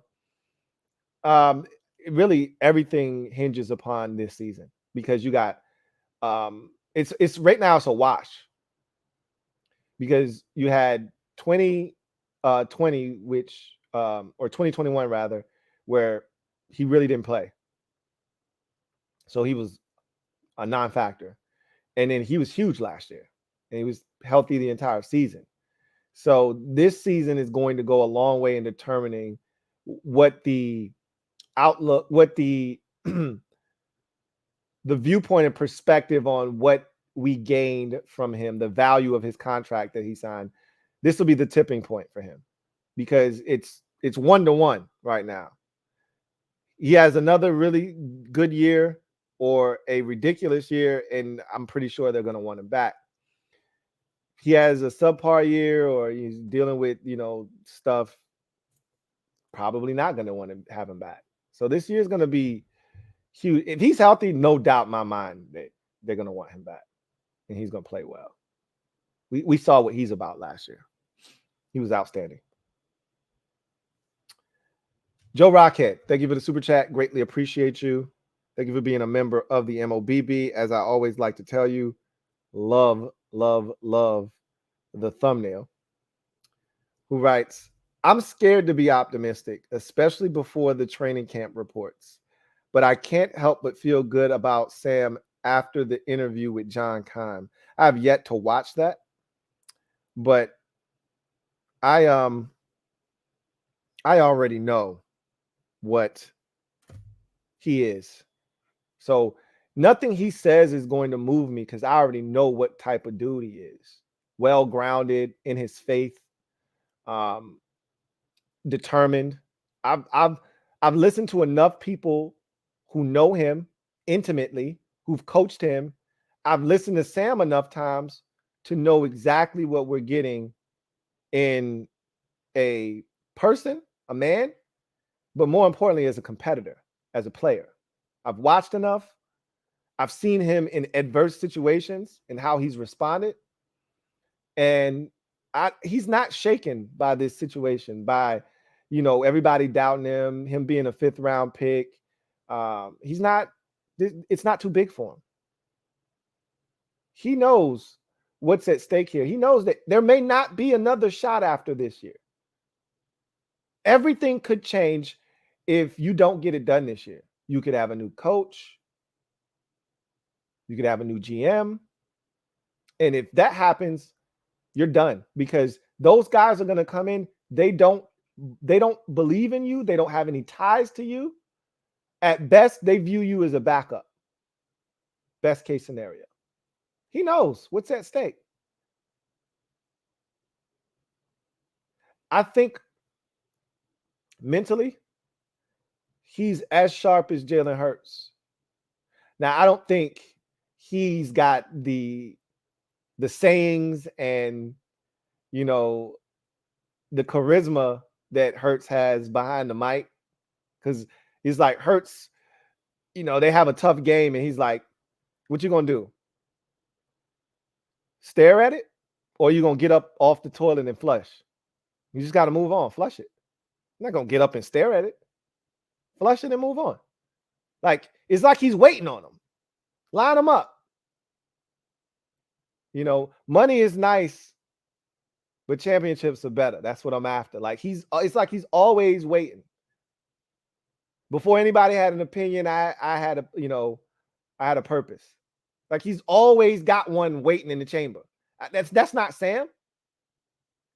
But I think mentally, Sam is just as tough as Jalen Hurts. Just as tough. Chris Buckman, thank you for the super chat. Greatly appreciate you. Chris writes, Louie T, smile. New year, new excitement. Let's go. Oh, it's going to be plenty of that, man. There's plenty of time for the excitement, for me to hype y'all up, for me to hype myself up. Oh, it's plenty of time for that. We'll have a Super Friends stream this month at some point. I'm in the works with that right now. I'm about to start reaching out to everybody to set that up, to see how everybody feels about their draft, their schedule. We're not looking for predictions quite yet. We'll save that for a little bit deeper into the summer. But because we went early on the predictions last year, but I think we're going to wait a little bit longer. But I just want to see how everybody feels about the schedule, how you feel about your drafting and your offseason as a whole, and kind of come together and talk about all of those things. So, yeah, I'm going to be on one. You know how it is, man. So, Joe Rockhead, thank you for the super chat. Greatly appreciate you. Double up. Thank you for doubling up. Joe Rockhead writes, I admit, Lou, the Thanksgivings that we beat Dallas, the second helping of yams was sweeter, the gravy was gravier, and the mac and cheese was magnificent. You're not wrong. You're not wrong, but how often is that? There are more defeats than there are victories. But 2012, I told you, I almost blew it, because when we were up 28-3, when he threw that last touchdown pass right before the half to Santana Moss, where he gets his feet down like tippy toes, and I don't know how Bob zinged it in there, but he did. And it's 28-3. I took about 30 laps around my dad in his recliner at that moment. And I was just giving him, and we don't do that to each other. We don't. There's a mutual respect there. And really, because my dad takes it easy on me, because they kick our ass more times than not. So I don't talk trash when we beat them because it doesn't happen very often, because I know there are a lot more ass whoopings coming than wins. And so I probably should keep my damn mouth shut. So I do. But that particular year, I was on one. Rob was on one, and I was on one. So I was running around, and then they cut that bitch to like 3. It's like 28-25 or whatever. They got back in that game. Okay. And I'm nervous as hell. But we pulled it out and we ended up winning that game. And that was one of the best Thanksgiving victories. 2020 was cool. I enjoyed it, but the end was excellent, obviously. Because remember, it was 20-16. Like, they were right there. They went for it with a fake punt, and the rest is history. Like, the bottom fell out of the game when they went for it on the fake punt. And apparently the guy was wide open. And for whatever reason, the dude that was faking the punt, he just didn't throw the damn ball. Don't ask me why I didn't throw it. But I think it was Wilson, Cedric Wilson. I don't know why he didn't throw it, because this guy was open. But after they went for that, they didn't get it. We scored, and then Gibson had the big run for the touchdown, and then Tez had the pick six, and just like that, it was 20-16. And if you went to the kitchen, got something to drink, and then said, "Damn, I'm gonna just use the bathroom real quick. I'm gonna come back." It just like that. It was 21 points, unanswered points scored, just like that. It was 41-16. That was fun, but I mean, one game started crazy and then ended intense. The other game started intense and ended in ass whooping fashion. I would rather it be start intense, end in ass whooping fashion, because at that point, you're not going to lose the game. I enjoyed that thoroughly as well. It's nothing like putting a 40 burger on your most intense rival in their building, no less. We seem to have a penchant for that. When we do our best work in other people's buildings, it seems like, of late, because we damn sure can't seem to find a way to do it at home consistently. But to go to Dallas and put up 41, to go to Philly last year, put up 32 or whatever it was, those are big numbers for us. We don't do those types of things since Ron has gotten here. Those are probably our two biggest outputs. 41 against Dallas, 32 against Philadelphia last year. I think there's any other games that surpass those two. You're not wrong. A win on Thanksgiving makes everything. But I tell you this all the time. A win any week makes food taste better, drinks taste better, air much crisper, everything. Showers feel better. When I get out of the shower, the air feels even more heavenly. Sleep is better. Everything's better when we win. A week 1 win against Arizona will make me feel great. But to your point, Thanksgiving, where there's a lot more food and a lot more adult beverages and everything, yeah, everything is better. Facts. But there are less of those and a lot more of 2018s and 20, what was the other one? 2016. There are a lot more of those. I think we're tied at 2 in the last 4, right? Obviously, you had 12 and 20 we won. They won 16 and 18. So we're tied at 2. Somebody's going to break the tie this year. Dig, thank you for the super chat. Greatly appreciate you. Double up. Thank you for doubling up. Who writes, Lou, Chase, and Tez are going to smoke Arizona. Watch. I hope you're right. You're doubling down on it. I hope you're right. Hope you're right. Joe Rockhead, thank you for the super chat. Greatly appreciate you. Joe Rockhead writes, correction, it was Ron's interview with Kime. I saw Sam talk to somebody. Maybe that was Julie Donaldson. I know I saw it come across my timeline. I was like, I'll get to that later, and I never did.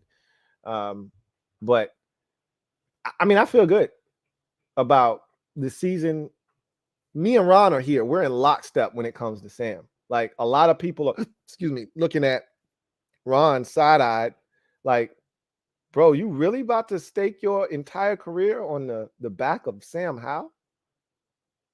Ron's like, yeah, yeah. Like, he's better than you think. And I think a lot of you guys are wrong about him. I feel the same way. So there's no hesitation for me. I didn't create a campaign just for the sake of creating a campaign. You create a campaign out of belief. Like, I believe in what Sam Howell is capable of. And I fully expect him to be successful this year.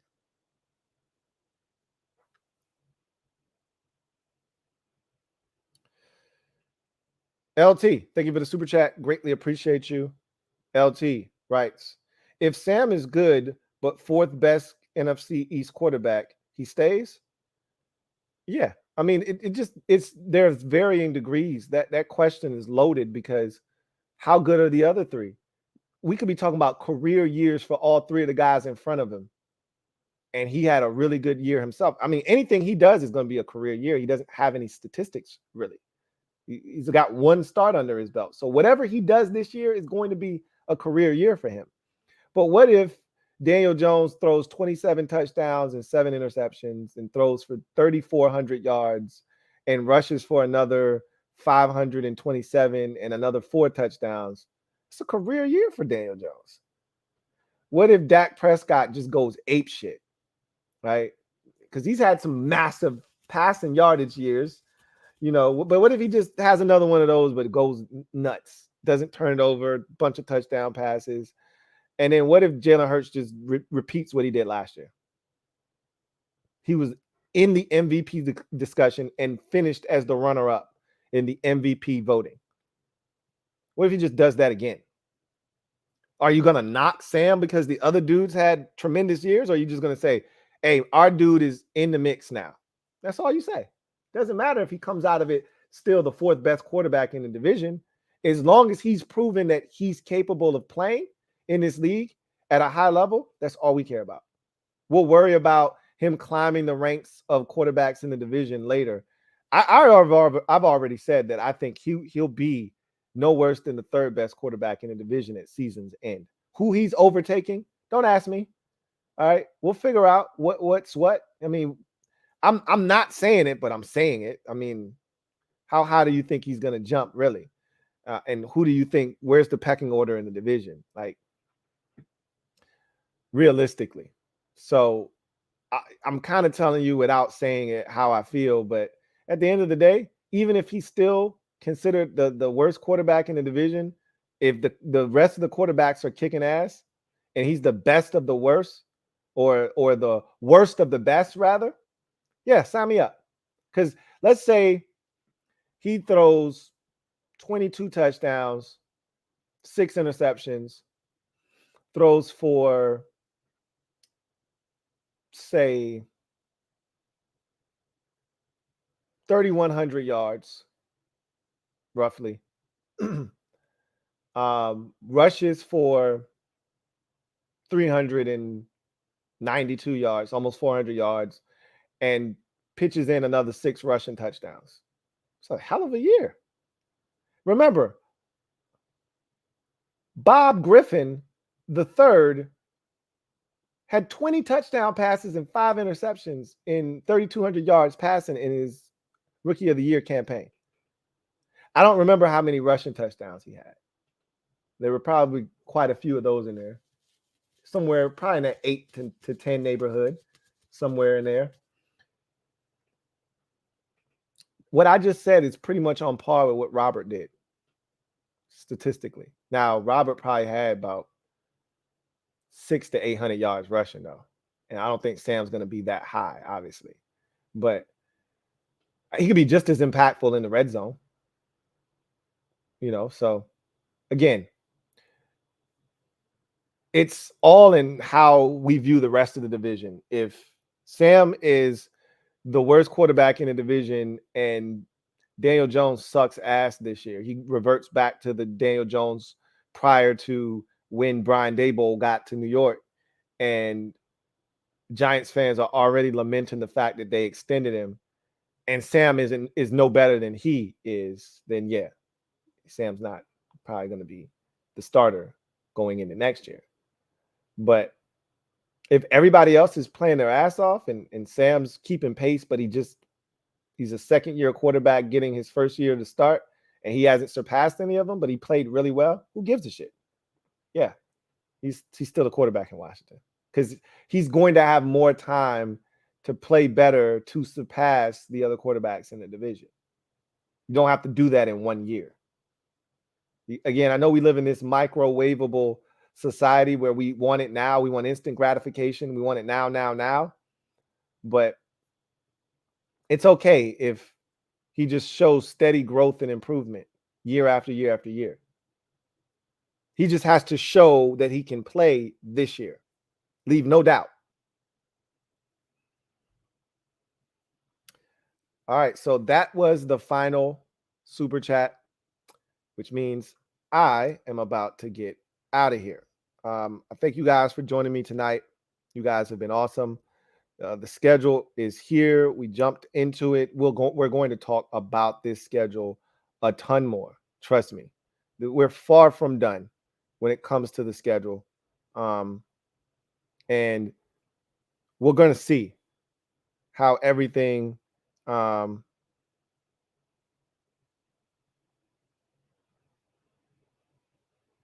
we're going to see how everything goes,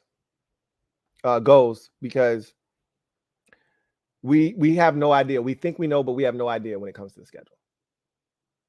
All we can do is assume that these teams are going to be good, these teams are going to be bad, but ultimately you still got to go out and try to win these games. That's what it boils down to. Is these teams are going to show up. You're not going to get a forfeit. This isn't little league. They don't have enough players to compete. You got to go out there and you got to beat these boys, and ain't nobody laying down for you. So I look forward to all of the conversations that we'll have surrounding. There's never a better time as a fan. It doesn't matter what team, but it's never a better time than the lead up, because everybody's got hope this time of the year. It's right after the draft. You've got all these players that you've added. Your offseason is pretty much complete. Now we take everything that's been done, we throw it all in one pot, and we set that bitch to boil, right? And now all of the steam that comes out of that pot, that, my friends, is hope. And what we're going to do is we are going to take every bit of excitement from this offseason, and we're going to turn that shit into expectation. That's when it gets dangerous. But this is a make or break year for Ron. And so there's no more, all right, Ron, you got, XYZ amount of time. All right, we're building towards this. No. This is it. This is what Ron has been working towards since he got here. What do you have? What you got? And I've said this already. This is the most confident I've heard Ron. This is the most reserved I've seen Ron in the offseason. There's a quiet confidence about Ron this offseason. Almost as if he's got an ace in his back pocket. I think that ace is Sam Howell. Only one way to find out. Anyway, I digress. That's going to do it for me, your man Louie T, here on this installment of the Command Post. You know what it is. Post up. Take command. We're definitely going to dive into this schedule more and eventually wins and losses from this thing.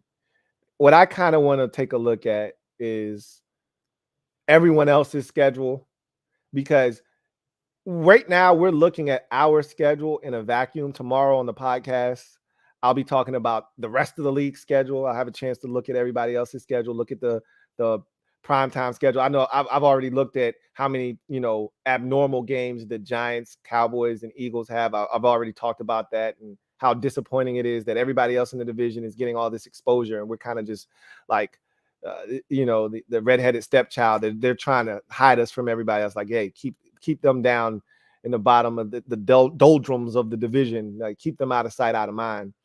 But I want to see, like, Aaron Rodgers and the Jets. They got 7 abnormal games, right? They're right up there with Dallas. You knew that would be the case this year, right? It starts with the Monday night game. They'll be hosting the Dolphins, I think, or Bills rather, week 1 to commemorate 9/11, and it's just going to be a whirlwind from there. They're going to be on TV a whole hell of a lot. So I want to take a look at everybody else's schedule, because we're looking at our schedule in a vacuum, but other factors are going to impact the games that we play. For example, what if a team has a short week, or they're coming off of a bye when they play us? These are things that could alter the way I feel about that particular game. Not that a team coming off a bye necessarily means a ton, but it could. It could. It could mean something that, like the Eagles, when we played them last year, the second time, they played on Thursday Night Football against the Texans the week prior to playing us. So not only did they have that mini bye of 10 days, they got an additional day because we didn't play them until Monday. They had 11 days between their last game and playing us, and we still were able to beat them. So it doesn't always mean something, but it's something that you need to take into consideration. So I'll be looking at all those things, and that will help me formulate a rock solid opinion on what I think ultimately is to become of this season. But it's good to have the schedule in its totality. Now, no more guessing, no more wondering, no more hoping. Now we know. So that's going to do it for me, your man Louie T, here on the command post. I will see you guys next week, more likely than not. If you're a fan of the Louie T Network podcast, I'll see you tomorrow, more likely than not. And I may have something for you over the weekend. We'll see. But just prepare for next week.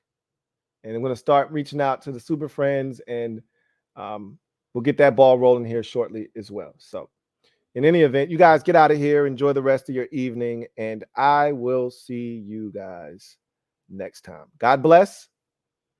Good night. Louie T Network.